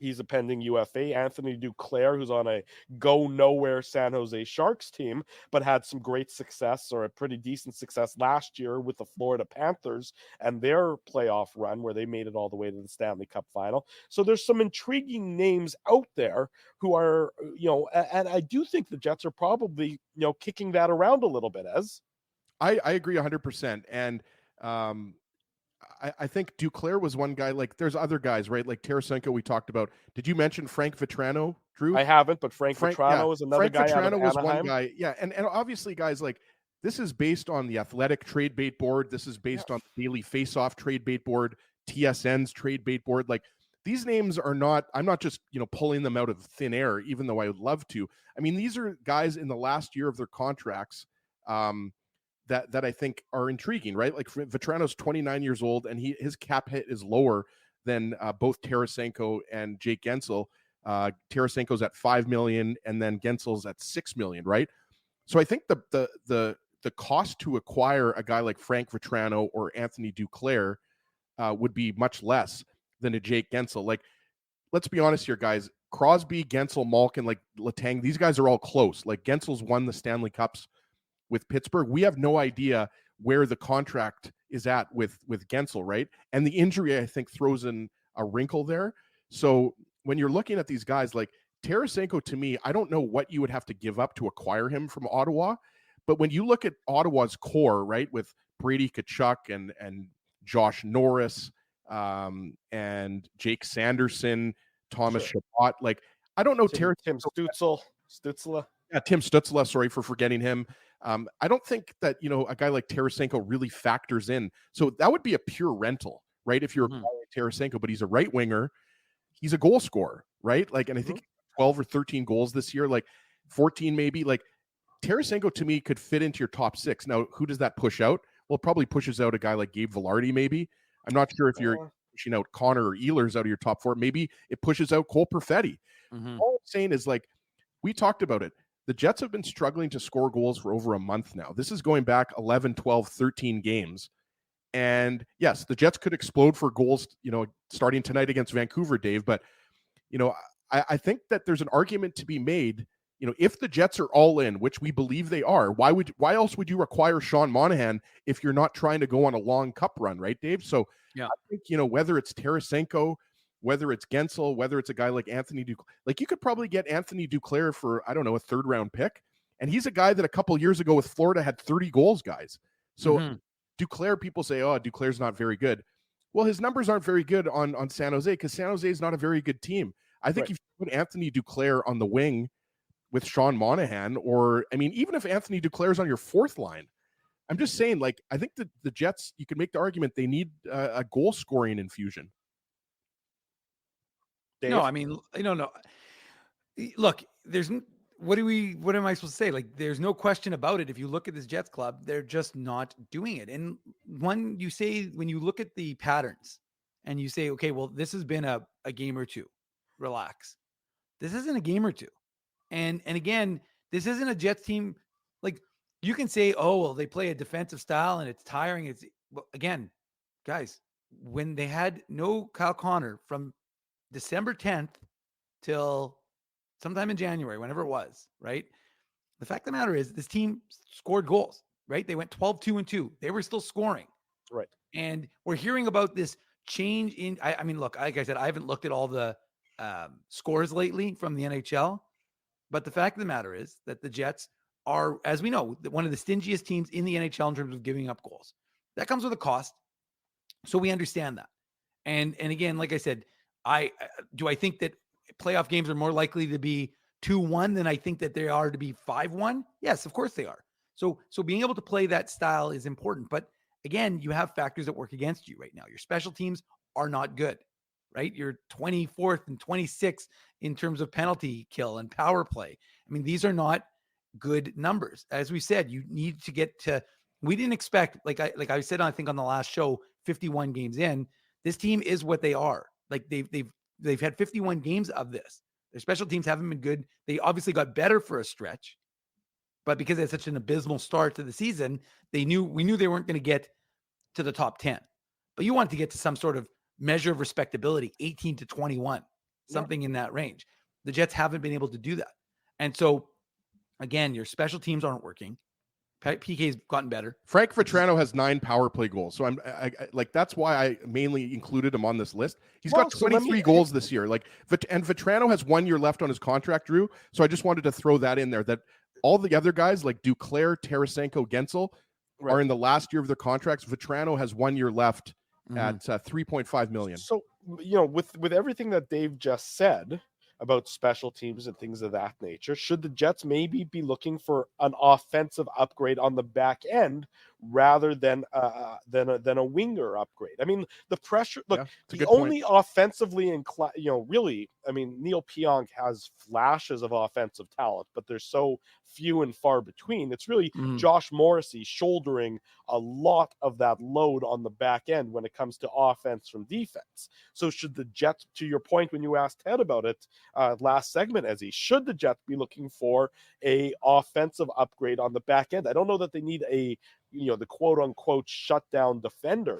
Because an offensive upgrade on the back end. Who's an offensive upgrade on the back end? You're going to say Ville Heinola is what you're going to say. Well, right, Dave? I mean, that is his MO. I mean, he's an offensively talented guy who can make a great first pass. And you do wonder about the passing from the defense and how it's stalling the creation of offense. So, I mean, look, if that's the reality, Drew, I don't think you need to go out and look for it and acquire it and spend an asset when you have that. Now, again, the one thing I want to make clear, and I was always on board with this because I never thought it was going to be, I said this, I wrote about this, I said this, Ville Heinola's played 12 games. Everybody else is 40 to 50 NHL games. Ville Heinola has played 12 AHL games. There's still flaws in his game. Rick Bowness talked about it. Mark Morrison obviously told Rick Bowness about it. The fact of the matter is there are still, like, people see that I clip a highlight and it's like, oh, well, look what he's doing in the AHL. But there's so many other aspects of his game. And I'm not tearing apart Ville Heinola. There's lots of guys who make mistakes, but you want them making those mistakes in the AHL. So again, I didn't anticipate that Heinola would be an option for this Jets club for at least like another month or so. Maybe now it's a little less than that. But the fact of the matter is, he is a player who can bring that offensive ability. That is his game. He just needs time to develop it, continue to develop the way he looked in the preseason, right? We all thought he looked fantastic in the preseason. Obviously, the coaching staff did too, guys. I mean, you could say Rick Bowness was blowing smoke just to create like an illusion. But he said that Ville Heinola made this team out of training camp. Well, that meant that Ville Heinola was your sixth defenseman, really, and he was going to be in the Nate Schmidt spot. Now, he got injured again in that September 29th game against the Senators, and of course has to have ankle surgery. So, his season is done for the next few months. And so he's just getting back to that full strength. And again, like I said, 12 games. He's going to play a bunch here with the Moose. I don't anticipate you'll see him unless there's an injury before that. Well, I find it really interesting, Ezzy, that you sort of, not that there's a disconnect, because I don't want to say that's probably too strong of a word, but I go back to last Saturday's show where JP VJ talked about how, in JP's mind and in JP's experience, having missed all that time that Ville did with the injury, it might be too big of a mountain to climb to get back to the NHL level this year, to the same level that he was playing at, say, pre-injury during training camp. And then you listen to what Rick Bowness said this week, where, that Ville's skating he's not at where he was during training camp. And then you hear what Kevin Cheveldayoff says on that Neil Smith podcast that Dave has posted on illegalcurve.com if you missed it. And it's almost like, JP VJ, who's not with the team, but a former player, is saying this, and Rick Bowness is sort of more on that side and echoing sort of those comments. And then you have what Kevin Cheveldayoff saying about, still sort of talking up Ville as a possibility. And, you wonder if there's, if everybody's sort of on the same page when it comes to Ville and the rest of his season. Yeah, I think actions speak louder than words. And what I mean by actions is Brendan Dillon was suspended for 3 games, and that was the opportunity, if you wanted to call up Ville Heinola. What they did was they played Logan Stanley and didn't have an extra defenseman.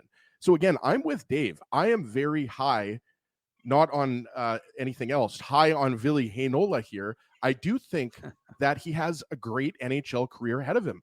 Like, I think his upside is a top 4 defenseman who could probably put up, 35 to 45 points. I don't necessarily think he's going to be in the, the Quinn Hughes, Cale Makar type of, I don't think he's going to be a 70-point defenseman at the NHL level, Dave. By the way, 35 to 45 points is really good for a defenseman. Nowadays it is. That puts you in the top 50 in NHL defensemen in terms of points. But the guy, Drew, the only guy to me that's name is out there that would have that impact offensively is Jacob Chychrun. And he's got a modified no trade clause. He's got 1 year left on his contract. But if you're the Ottawa Senators and you're trading Jacob Chychrun, and I think they gave up a first round pick, second round pick, something else, you got to think that the Senators are probably asking for Ville Heinola, or at the very least, they're going to be asking for a prospect in return. Like you're not going to get Jacob Chychrun for a second round draft pick. You're going to have to give up quite a bit for Jacob Chychrun. But aside from that, Drew, like the names that are out there, like Chris Tanev, Noah Hannafin. I mean, like Hannafin to me, I don't think really is a match for the Jets. Hannafin's a good defenseman, and just because I said that, they're probably going to acquire him. But when you're talking about guys like Ilya Labushkin on Anaheim, or we talked about Sean Walker, like these guys don't really move the needle offensively. They're decent defensemen, but I think that's probably the guy you're referring to, right? When you're talking about should the Jets maybe be targeting more of an offensive defenseman. Chychrun's got like 8 goals and 29 points, something like that. Whereas Tanev is a shutdown right side defenseman. So it's going to be interesting to see, like, are the Jets going to concentrate more on defense, or are they going to concentrate more on offense? And that's why I've said I think you need to do both. Well, from the back end, if you're looking at what they need from the back end, from the defense, I think you need more offense from the defense right now. That's where you need to be, finding that's where there's opportunity, I would say. Right now, the defensive structure of this team, and in the 5-man unit and on the back end and everything else is pretty solid. That I think you can go forward with that come playoff time. But think about, anytime Josh Morrissey, has a little bit of a dip in his game, as you're always going to have over the course of an 82-game season, there's nobody on the back end right now who's really able to pick that up. And with all due respect to Ville Heinola, asking him to be that guy come playoff time, or come, the last 10 or 15 games of the season after you've missed so much time, is a pretty big task for a guy who's never been an NHL regular. So, I just don't know that that's a reasonable request, Dave, of a young player at this stage of his career, especially given the time he's missed this year. No, and Drew, I'm not here to argue with you. I think the reality is, look, the Jets organization has to, and even if it doesn't happen this year, they'll have no choice but to make it happen next year, because he's no longer waiver exempt. The team will take him. A team will do what the Minnesota Wild are going to do with Declan Chisholm and give him an opportunity. So that's fine.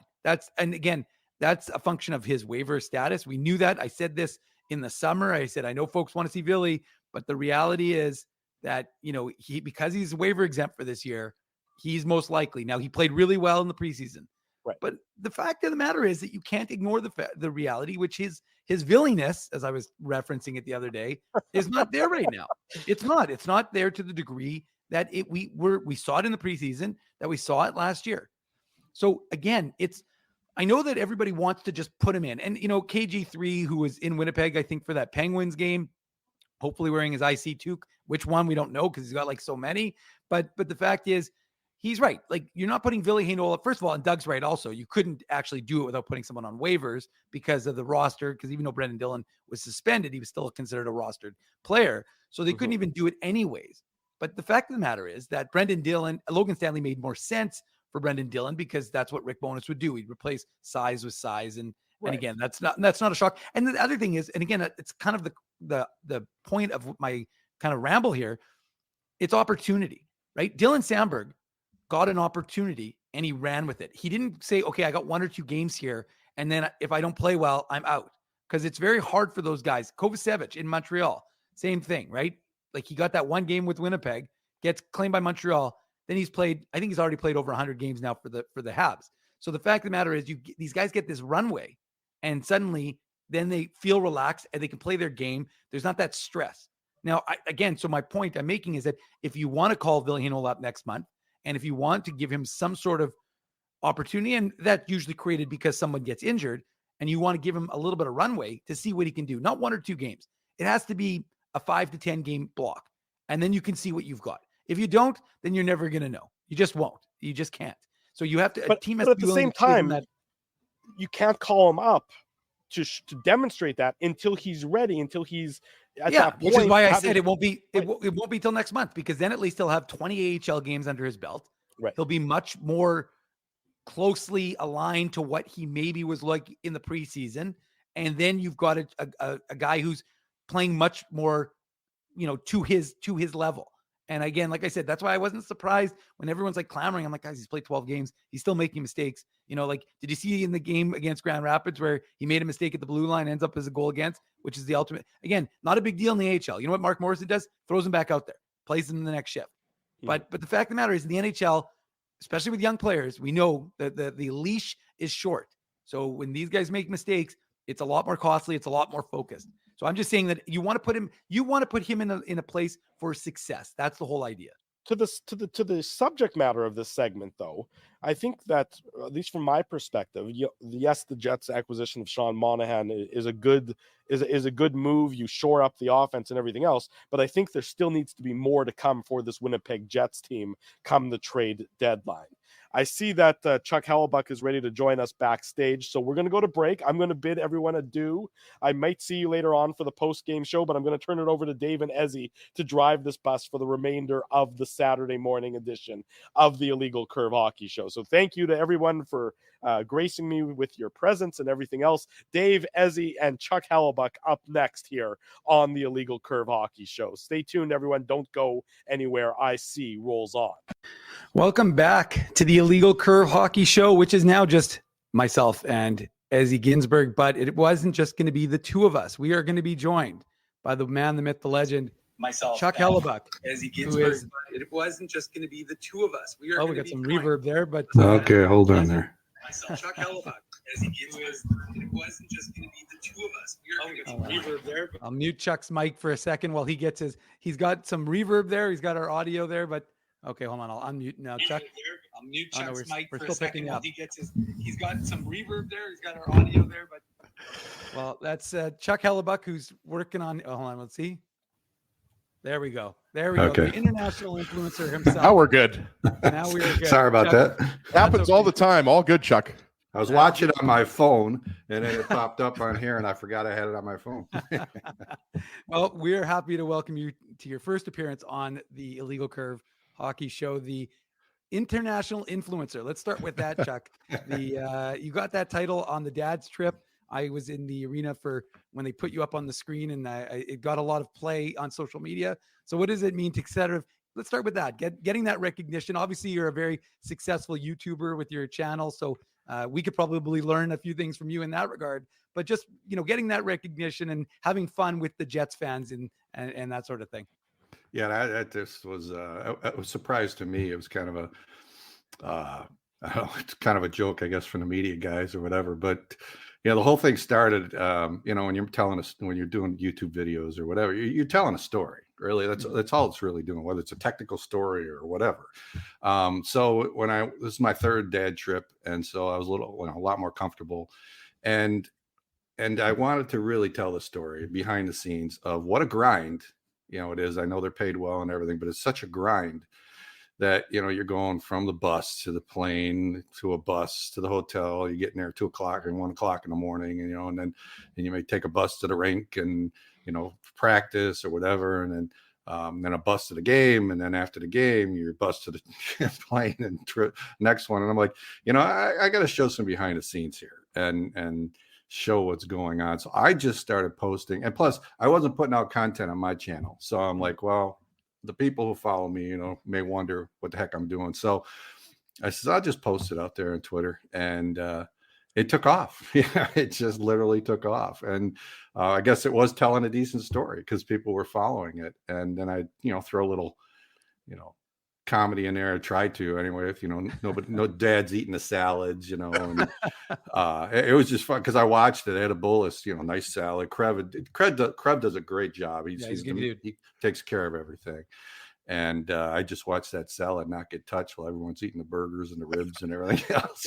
Okay, well, I got to post that. So, absolutely love that. I mean, your content is awesome, and obviously, I was going to say with the last name Hellebuck, everybody here in Manitoba, I mean, people are just going to love anybody with the last name Hellebuck, right? Because obviously, your son is such a not only an amazing goaltender, but a great person. And wanted to ask you about Wednesday night. Connor got the shutout. It was only 17 saves, but I mean, he still had to make some big saves, and a shutout is a shutout, right? And I saw you tweet that, you can say the word now because obviously there's the jinx factor. But I wanted to ask you, like on a kind of game by game basis, not when you're on the road with the team, but when you're just watching at home back in Michigan, like, do you text Connor usually after a win or a big shutout, or how does that work? Do you wait until the next day? Like, how does that work with kind of how you talk to Connor? Like, do you give him a little bit of space, or do you text him right after the game's over and say, nice shutout, son? It depends. First of all, it was 16 saves because Scheifele got the 17th. So, oh yeah, that's right. So I did text him about that.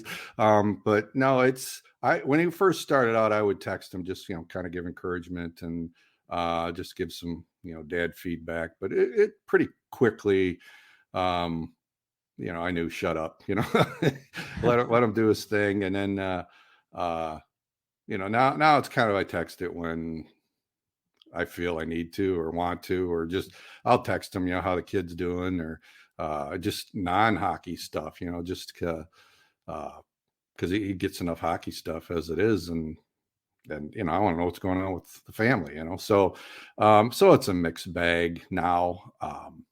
He didn't need my help at all initially. He's not learning anything from me, but I'm just there as a dad to say, hey, keep going, kid, and chase the dream, and I get a front row seat.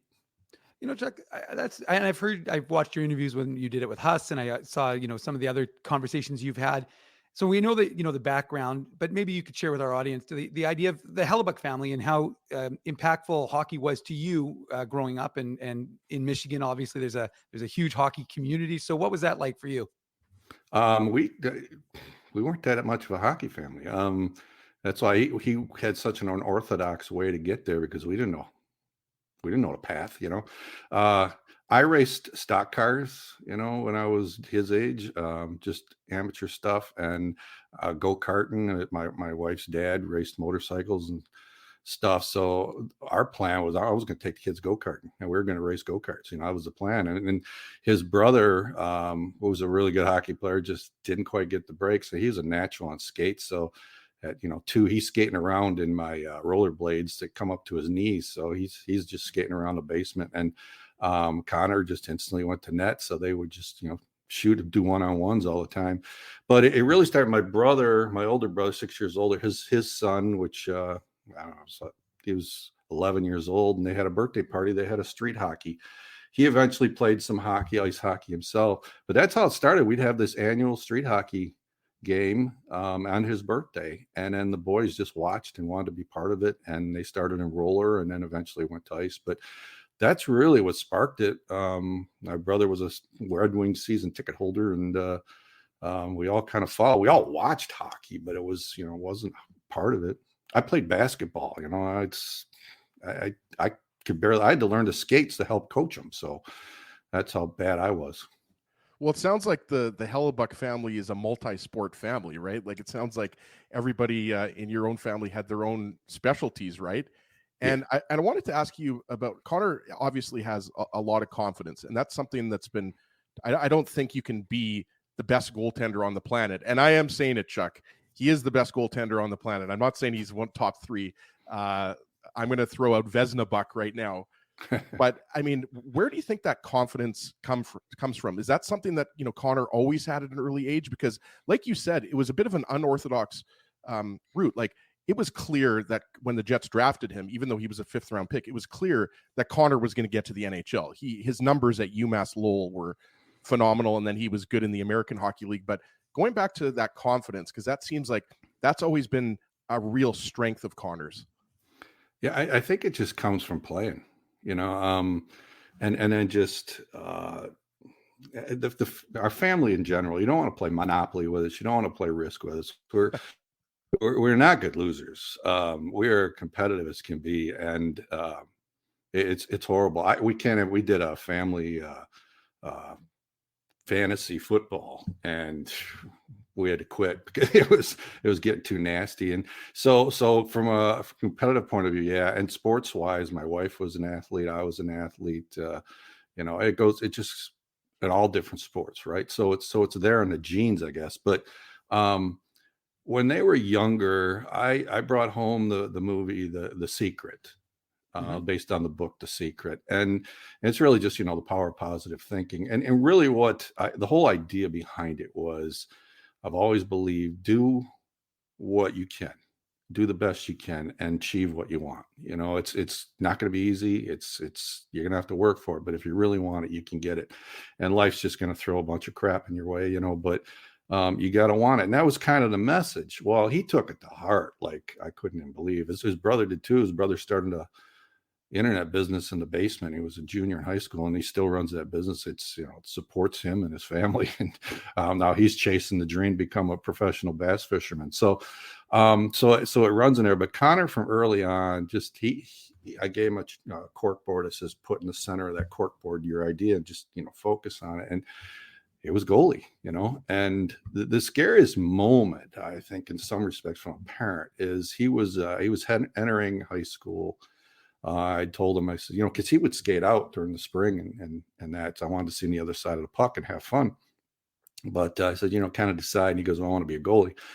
And but I told him both, have a backup plan.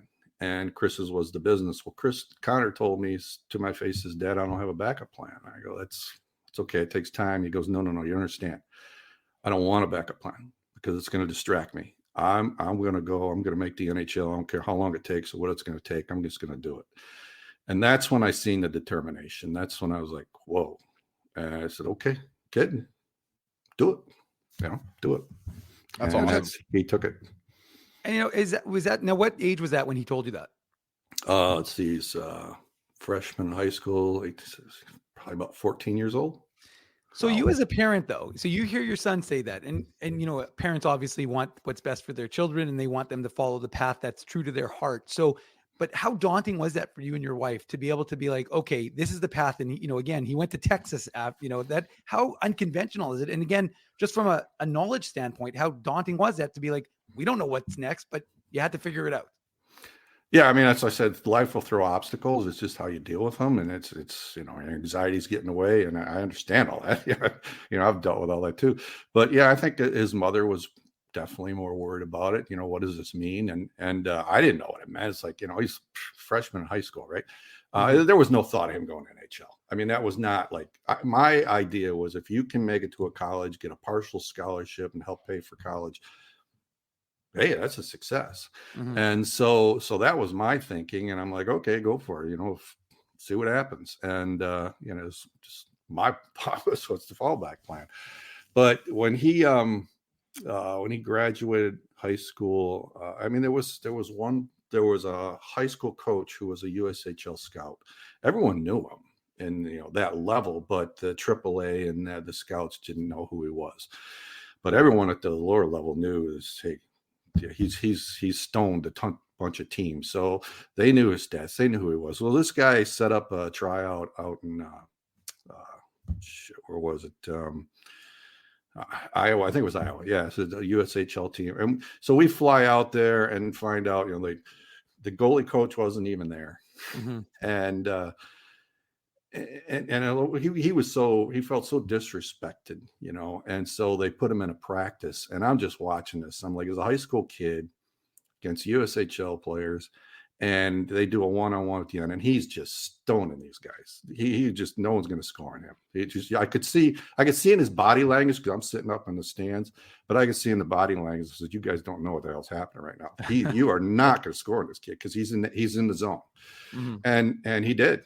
And it was a competition between him and the backup. Whoever, won get to go to the locker room. The other one had to clean up the pucks. And he says, I'm not cleaning up their damn pucks. So, yeah, he went in the locker room, got his stuff, talked to the coach briefly and said, let's go, and then the coach come out and kind of passed by and gave us a passing, whatever.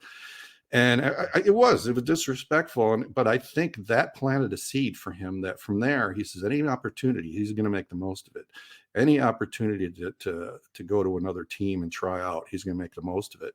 And so it's probably the best thing that could have happened,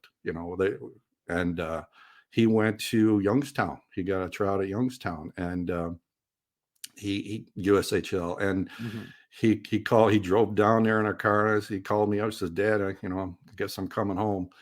And then he called me back like 5 minutes later. He says, Dad, they want me to stay another day. And I go, holy cow, okay. He's got a hotel room, whole bit. He went back and played their last day of their camp. And then they had to tell him, they said, look, we didn't know who you were. And you just phenomenal. But we've already picked our 3 goalies. Otherwise, you'd be here. So we're going to keep an eye on you. And that, I think, planted the seed that he can do it. He came back from that going, I know what I need to do. And that's when he got the tryout with Odessa. And he went there in the first day, just dominated. And Joe Clark pulled him off the ice early and said, we should have drafted you. Because he had that chip on his shoulder, too. He wasn't drafted. Mm-hmm. And he pulled him off, said, you made the team. Just go. And he went and got his fishing pole and went fishing. And that was in Minnesota. And then, then we had to send him to Texas with a host family, which we never did. We never did the traveling. So we didn't know. He was 17, and I said, well, there you go, kid. Just make it work. Call me if you need anything, and we'll go from there. And it was a learning experience, but worked out great. He had a great host family, and he went down there and tore it up. That's such an awesome story. And I know that people watching live or on the replay podcast, people are going to love hearing that, because it shows you, like you said, right? It's that, to me, what stands out about that is, like you said, life is going to throw you a lot of different things, and it's about perseverance, right? Connor didn't let the fact that he wasn't drafted. He said, I'm going to show you. And boy, did he ever show them, because not only did he go on to a great college career, he's like I said, I'm confident in saying that he's the best goaltender on the planet right now. Nice. And I wanted to ask you, Chuck, about the 8-year contract. Because obviously, I'm sure that you don't follow it as much as, us and the media and the fans do. But, there was a lot of speculation about Connor and Scheifele. Were they going to be traded? Was this going to be the last year of their contracts? And then in early October, I think it was early October, your son and Scheifele signed the big 8-year contracts. And 7 years, right? It was this year. It's. Oh, sorry. You're right. Yes. Sorry, Chuck. I added a year there. I apologize. You're right. It was 7-year contracts, including this year. He's under contract for eight more years. But, and again, you can't speak for Connor, but I mean, that must have been a little bit difficult for him, right? Because, there were people speculating and saying this or that, but I think Connor was very, forthright when he said, I want to be here and I want to win a Stanley Cup. He didn't just say, I want to be here. He made it clear that, he wanted to win a Stanley Cup with the Jets. Yeah. I mean, I wasn't privy to everything, to some of it, and some of it, I'll never share, but yeah, there's, that's a tough decision for anybody. I know him and Scheifele talked. I talked to Brad, his dad, and, but the bottom line is he wants a cup. I mean, he's said it numerous times. It's just, he's playing to win. And that's the hell of a trade. It's like losing sucks, and it's unacceptable. So you play to win. You do what you ever got to do. So, I don't know all the business details of everything, who was interested and what the talks were or whatever. But Winnipeg was always part of the discussion. It was never not part of the discussion. And when he told me, I told him, I says, do what's best for you and your family. And, would I have loved to be closer? Sure. I'd love to be in the US. Sure. That's a personal reason, but that's got nothing to do with him. So that's why I told him, do what's best for you and your family. And he figured it all out, and he saw the potential, and he believes it can be done, and otherwise he wouldn't be there. And now he's ready to win a cup. So it's as simple as that. It's, if they didn't have the pieces that he thought could win it, then maybe it would have been different. But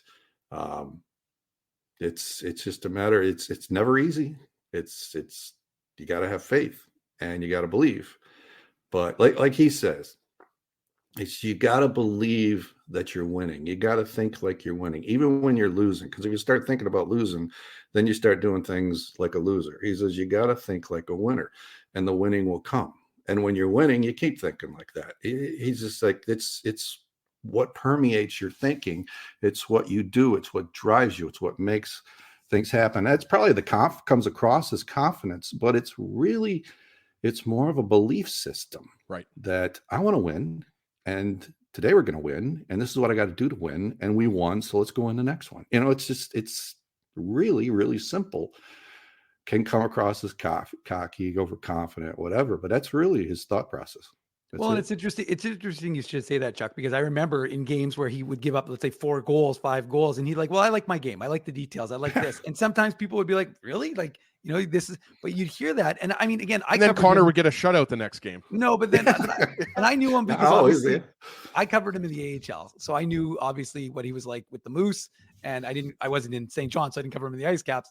But my point is he understood that, but it's funny because you're right. It's unusual. It's an unusual style of thinking, but you can see it's elevated him to what he's become because of it. Yeah, and like I remember that one in New York where we gave up 5 goals toward the beginning of the season. Mm-hmm. We gave up 5 goals, and he comes off the ice and tells them, "I'm going to win a Vezina this year." Yeah. And people looking at him. But I watched that game, and I watched it, and I went, he was in position. He got a few deflections or bad bounces, and you'll say it's all excuses, but you watch goaltending enough, and I'm by no means an expert, but I've watched enough, and I'm going, kid, I wouldn't change a damn thing. You were where you're supposed to be, a few little whatevers, and you're stopping a bunch of those. And then I read, it's like, it's got a goalie situation in Winnipeg, and I'm like, I just laugh. It's like, yeah, right. And I think, like you said, he came back with a shutout or 1-goal game, whatever. And, it was never a question again. And nothing against, I think Brossoit was a goalie then, nothing against LB. I love LB. He's a great goalie. Mm-hmm. Great goalie. He could be a starter anywhere as far as I'm concerned. So to have both guys as part of the tandem, I think it's a winning combination. But he knows his game, Mm-hmm. and a lot of people don't understand goaltending. I certainly will not claim to understand it, but I know a little more than average. But only goalies understand goalies, and it's just he knows. Trust him, and he'll figure it out. Yeah, he could write a few textbooks at this point on goaltending. Chuck, I wanted to ask you, and I don't mean to put you on the spot here, but it was announced recently that there's going to be the 4 Nations tournament in 2025. And then the NHL has announced that they will go to the Winter Olympics in Italy. And obviously, Connor Hellebuyck there's going to be a couple of excellent American goaltenders facing off tonight, because I believe Thatcher Demko is going to play against Connor Hellebuyck, unless that changes. But Demko is in the conversation as well. I think Jake Ottinger on Dallas. But just wanted to ask you, is that something that Connor's mentioned to you? Or have you guys talked about that at all? Because it's been a while since, since 2016 that we've had best on best at the World Cup level or the Olympic level. Is that something Connor has talked to you about at all? Briefly. We talked about it. I told him, I said, if you get picked to go to Italy, I'm going. I told Chuck, can I come too? I told my wife, she don't like to fly, it's a long flight. I says, you don't have to go. She's not as big a hockey fan, but she's always there, always supporting. But as I'm going, if my son's, I don't care if he's a backup, he's in the Olympics, I'm going, so it's, but yeah, we've talked briefly about it from the past, but it's, I think in his case, it's like, a nice experience, feather in the cap, the whole bit, but it still comes back to that same statement. Wants a cup. Yep. And if he win a gold medal, sure. He won with the bronze in the World Cup there several years ago. And, had a heck of a game. So that was exciting to watch. And unfortunately, I couldn't be at that one. So that's why I said, I don't care what happened. I'm going to Italy if he's called. So as far as us talking about it, yeah, it's, it gets talked about, but nothing. Sure. Nothing made. It's kind of in the future. Right now, the focus is play the best he can, keep his game going, keep the team going. Let's win this. Let's make it to the playoffs. Let's get to the playoffs, and hopefully let's take it right to the cup. That's the talk. I suspect that the thousands of folks who are going to listen to this are going to be very happy to hear that kind of talk, because that's their focus as well, Chuck. And this is Chuck Hellebuyck. He's joining us here on the Illegal Curve Hockey Show on this Saturday morning, where we start every Saturday talking about the Jets, sometimes about the Moose at 9:00 in the morning. Chuck, I wanted to take you back in time because, we used to go to the drafts every year. Actually, 2012, The year Connor we was didn't drafted go that year. That was the Pittsburgh, only, right, Dave? it was Pittsburgh, and it was actually the only year we didn't go to the draft. We weren't there either. And so that was what I was going to ask you. Did I couldn't remember. Did Connor go?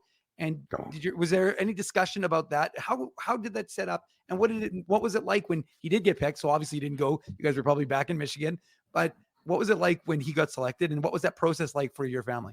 Yeah, like I told you, we didn't understand it. So we didn't know what happened. I mean, he didn't, it was his last year that he was eligible. Right. Mm-hmm. And we knew there was interest, he had gone to a World Cup tryout. He had ruptured a spleen playing roller hockey just not long before that World Cup tour tryout. And he had recovered. It was scary times. And, he got himself back in shape to make that tryout. And, it was kind of pushing a little bit, but he was dead. He was nothing's going to stop him. And that's when I knew there was a Winnipeg scout there really probing me because I was watching and he's asking me questions. So that was my only inkling. Connor knew, there was a lot of interest, but basically he was coaching goalies in the off season, and he was in between training sessions when he got the call. I was helping my other son Chris work on his car. We were up to our elbows in grease, and fixing stuff, and all of a sudden all our phones just blew up. We weren't even really watching, because we were like, we didn't know what we really didn't know. It's so our phones blew up, and then we went back and watched stuff. He had his interview right there at the rink. And then we all went to dinner that night, and we're, what just happened? We were all just in this pleasant shock. We went over to his grandparents, and we went out to a restaurant, steakhouse, and said, what happened? We don't even know what happened. And just kind of sat in the glow of the excitement of it all and go, okay, what happens next? Yeah. We had no idea. So it was very unorthodox in our approach, and probably, maybe should have done a little more homework and maybe been there, but there was no indication that that would happen, and it's just another step in the unorthodox way he got to the NHL, I guess. And so what did you know about Winnipeg before he got drafted, if anything? And then were you kind of like, well, okay, now we got to figure out this Winnipeg thing? Yeah, well, I knew about Winnipeg 1.0, and then moving, and then I knew that the team had come back, but it didn't really follow it that much. So I'm like, wait, where's Winnipeg? Isn't that north of? That's cold there, isn't it? and so yeah, but they're like, okay, yeah.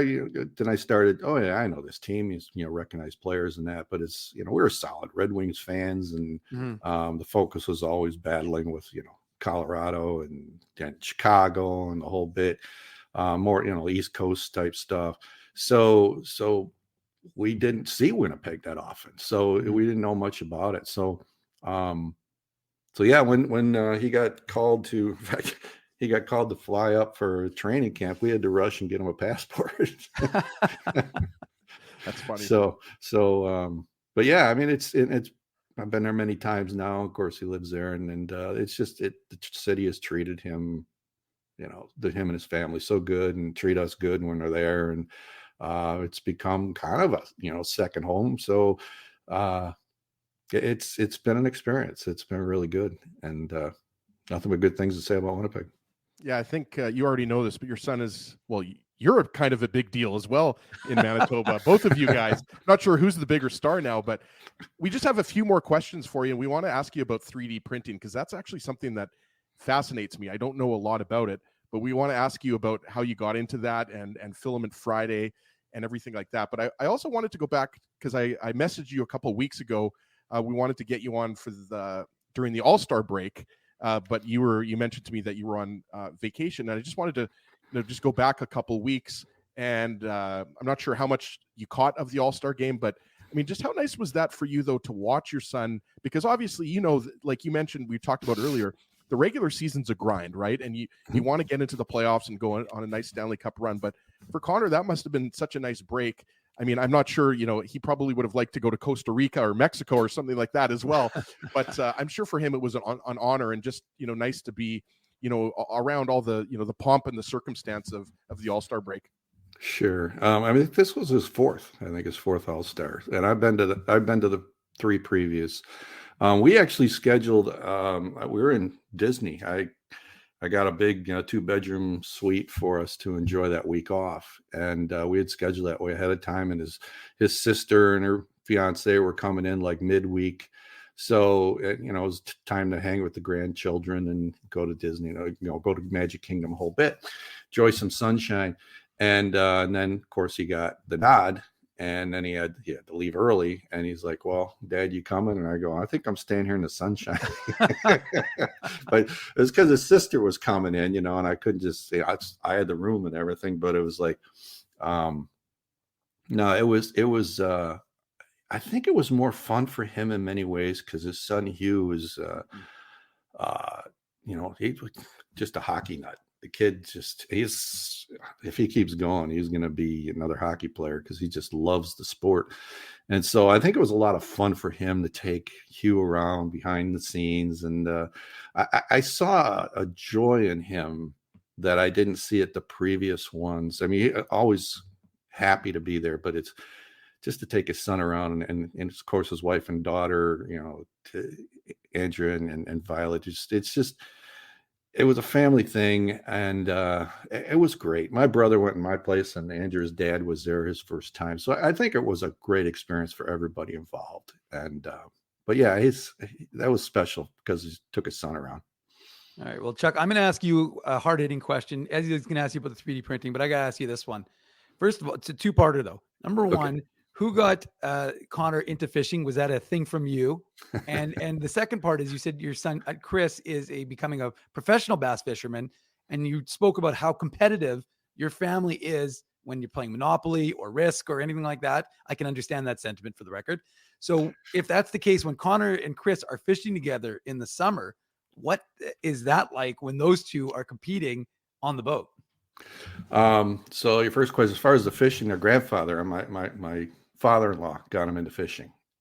When they were young, they'd go fish. Grandpa would take them out fishing. I drove the boat.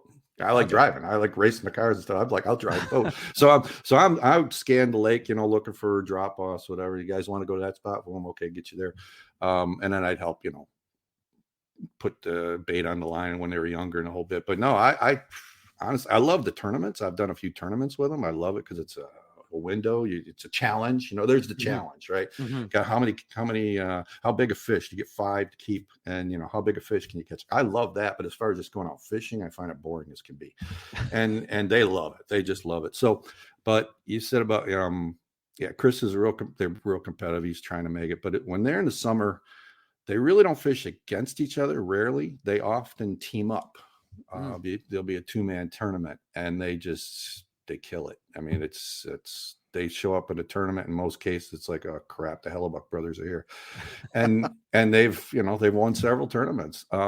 They have competed against each other, and Connor has actually admitted to me. He says, "Dad, I almost can't keep up with Chris anymore. He's gotten so good.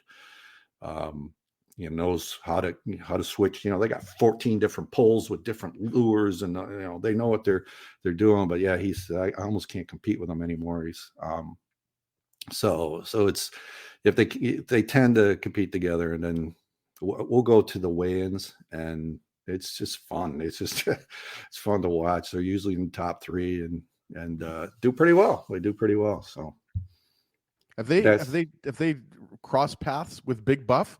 Because Big Buff, you see him around Lake of the Woods, and he's winning tournaments and everything like that. Have they ever got together fishing, or has Buff given your son tips or anything? Oh yeah, well Buff got Connor into ice fishing up there in Manitoba, and but yeah, he still talks to him. Connor keeps in touch with Buff, and I think they've organized some fishing time. I think Chris has come up there and gone fishing with him before. Awesome.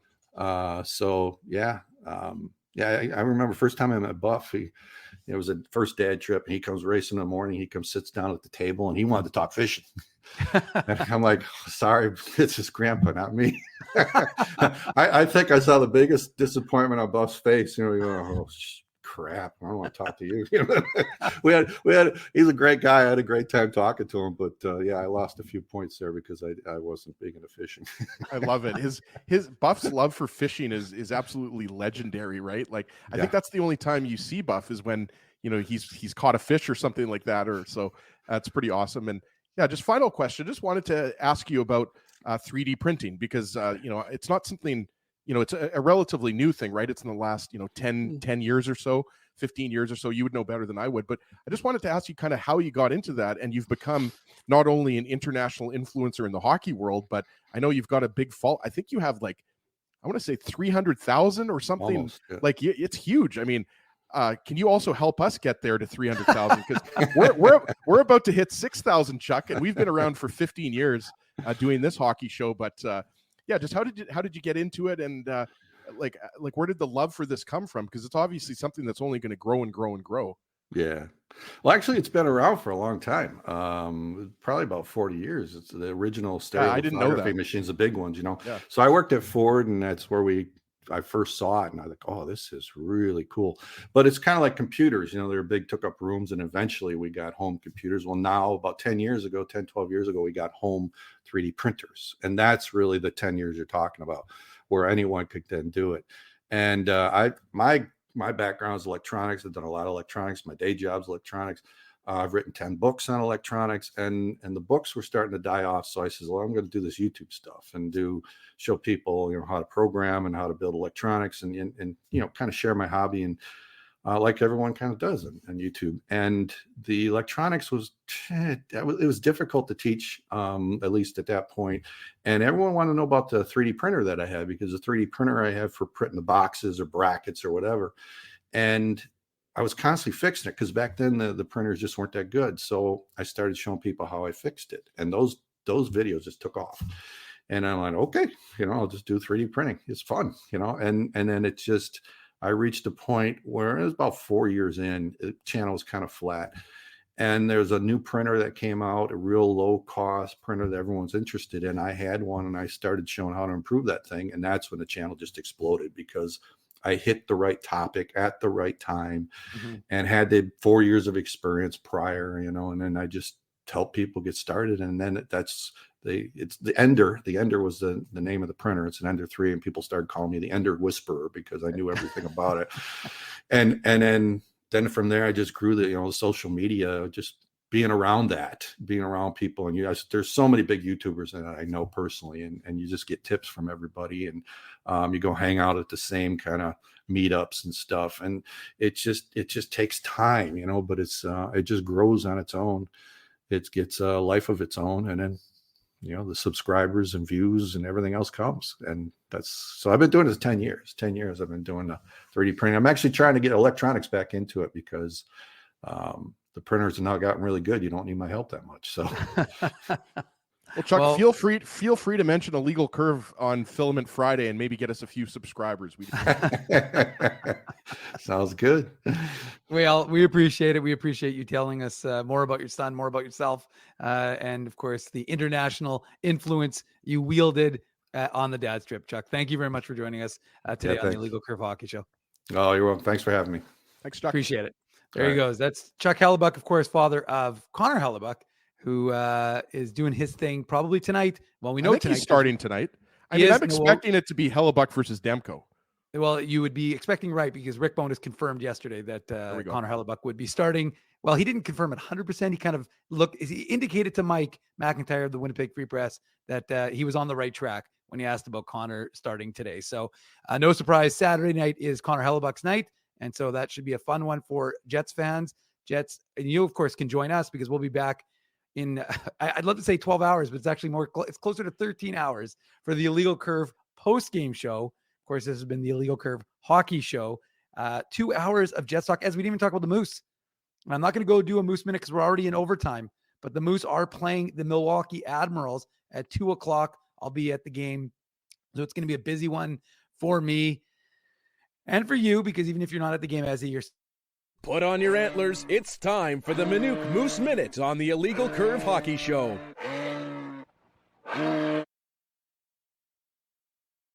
Okay, so that was fantastic, because I was looking at your face and I was like, As he's about to do something. I'm not sure what he's about to do, but he's about to do something. Dave. You started talking about the Moose.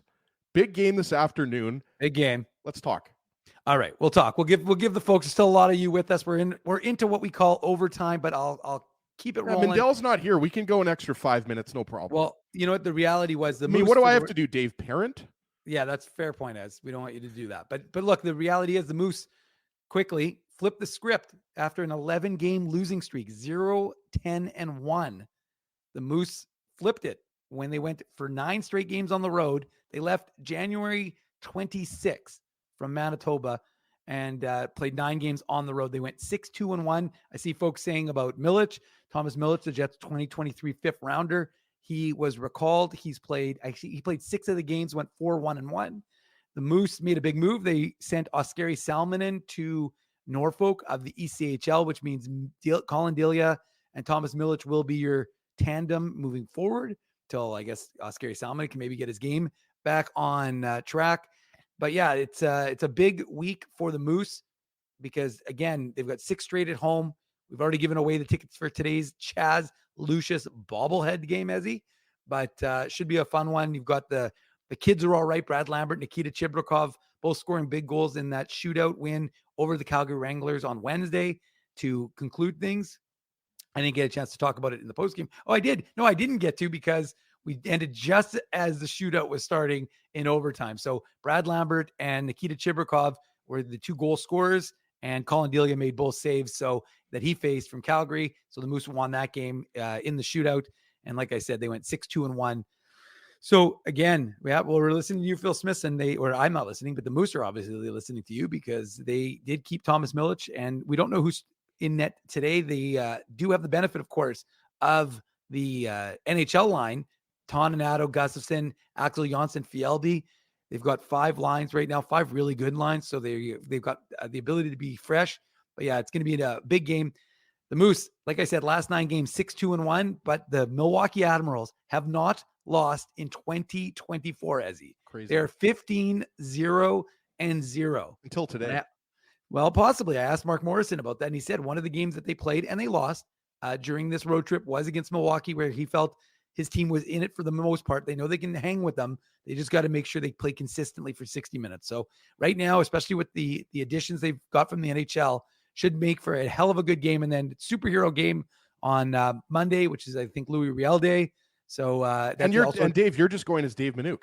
I'm going as Dave Minuk, I guess. And so I will be going as the Super Dave. We'll have that game covered. Yeah, Super Dave. We'll have game tickets for that game, but I'll probably give those away tonight. And of course, we should mention quickly, because the show's really into overtime, because I think I just saw Matt Hyman mention Colby Barlow, but the 2023 first rounder of the Jets, slow start, injury to start his season. He just reeled off, Ezzy, 20 goals in 20 games for Owen Sound. So Jets fans are feeling good about him. He did get shut out last night, so it was 20 goals in 21 games. But if you want, go check out illegalcurve.com. We're going to have a highlight pack coming up in about an hour and 20 minutes of Colby Barlow's goals over that stretch. Well, actually, they had 18 of his 19, but that's that courtesy of the OHL. Okay, as it's been a long show, we've talked about the Moose, we've talked about the Jets, we've talked to Chuck Hellebuck. We talked to Teddy Wyman of the Winnipeg Sun. We've talked to all of you. We appreciate all of you spending your Saturday morning with us. And of course, a big thanks to all of the sponsors of Illegal Curve who make the postgame show, the Saturday show, and the website, Ezzy, illegalcurve.com, a possibility. They are, in no particular order, Rumors Restaurant and Comedy Club, Grid Park, use code illegalcurve to park for free, Linden Market Dental Center, Zappia Group Realty, Betway, Tough Duck, Boston Pizza, Seagram's, Rollies Transfer, and Farmery Beer. Support these fine businesses because of their continued support of Illegal Curve Hockey. Well, it's been a long one. It's been a good one. We've enjoyed every moment of it. And thank you for spending your Saturday morning with us. We look forward to spending your Saturday evening and Sunday morning with us when we are back here on the Illegal Curve post-game show in, 12 and a half hours. So join Ezzy, join me, maybe join Drew. This has been the Illegal Curve Hockey Show. Thank you very much. Smash that like button. Make sure you hit the subscribe button. Leave us a comment. Leave us feedback. Do it all. We appreciate it. Have a good rest of your afternoon, folks. We'll talk to you soon. This has been the Illegal Curve Hockey Show. Thanks for listening to this broadcast from Illegal Curve Hockey. For more great Illegal Curve content, subscribe to the Illegal Curve YouTube channel, follow @IllegalCurve on Twitter, Facebook, and Instagram, and visit your online home for hockey in Winnipeg, illegalcurve.com.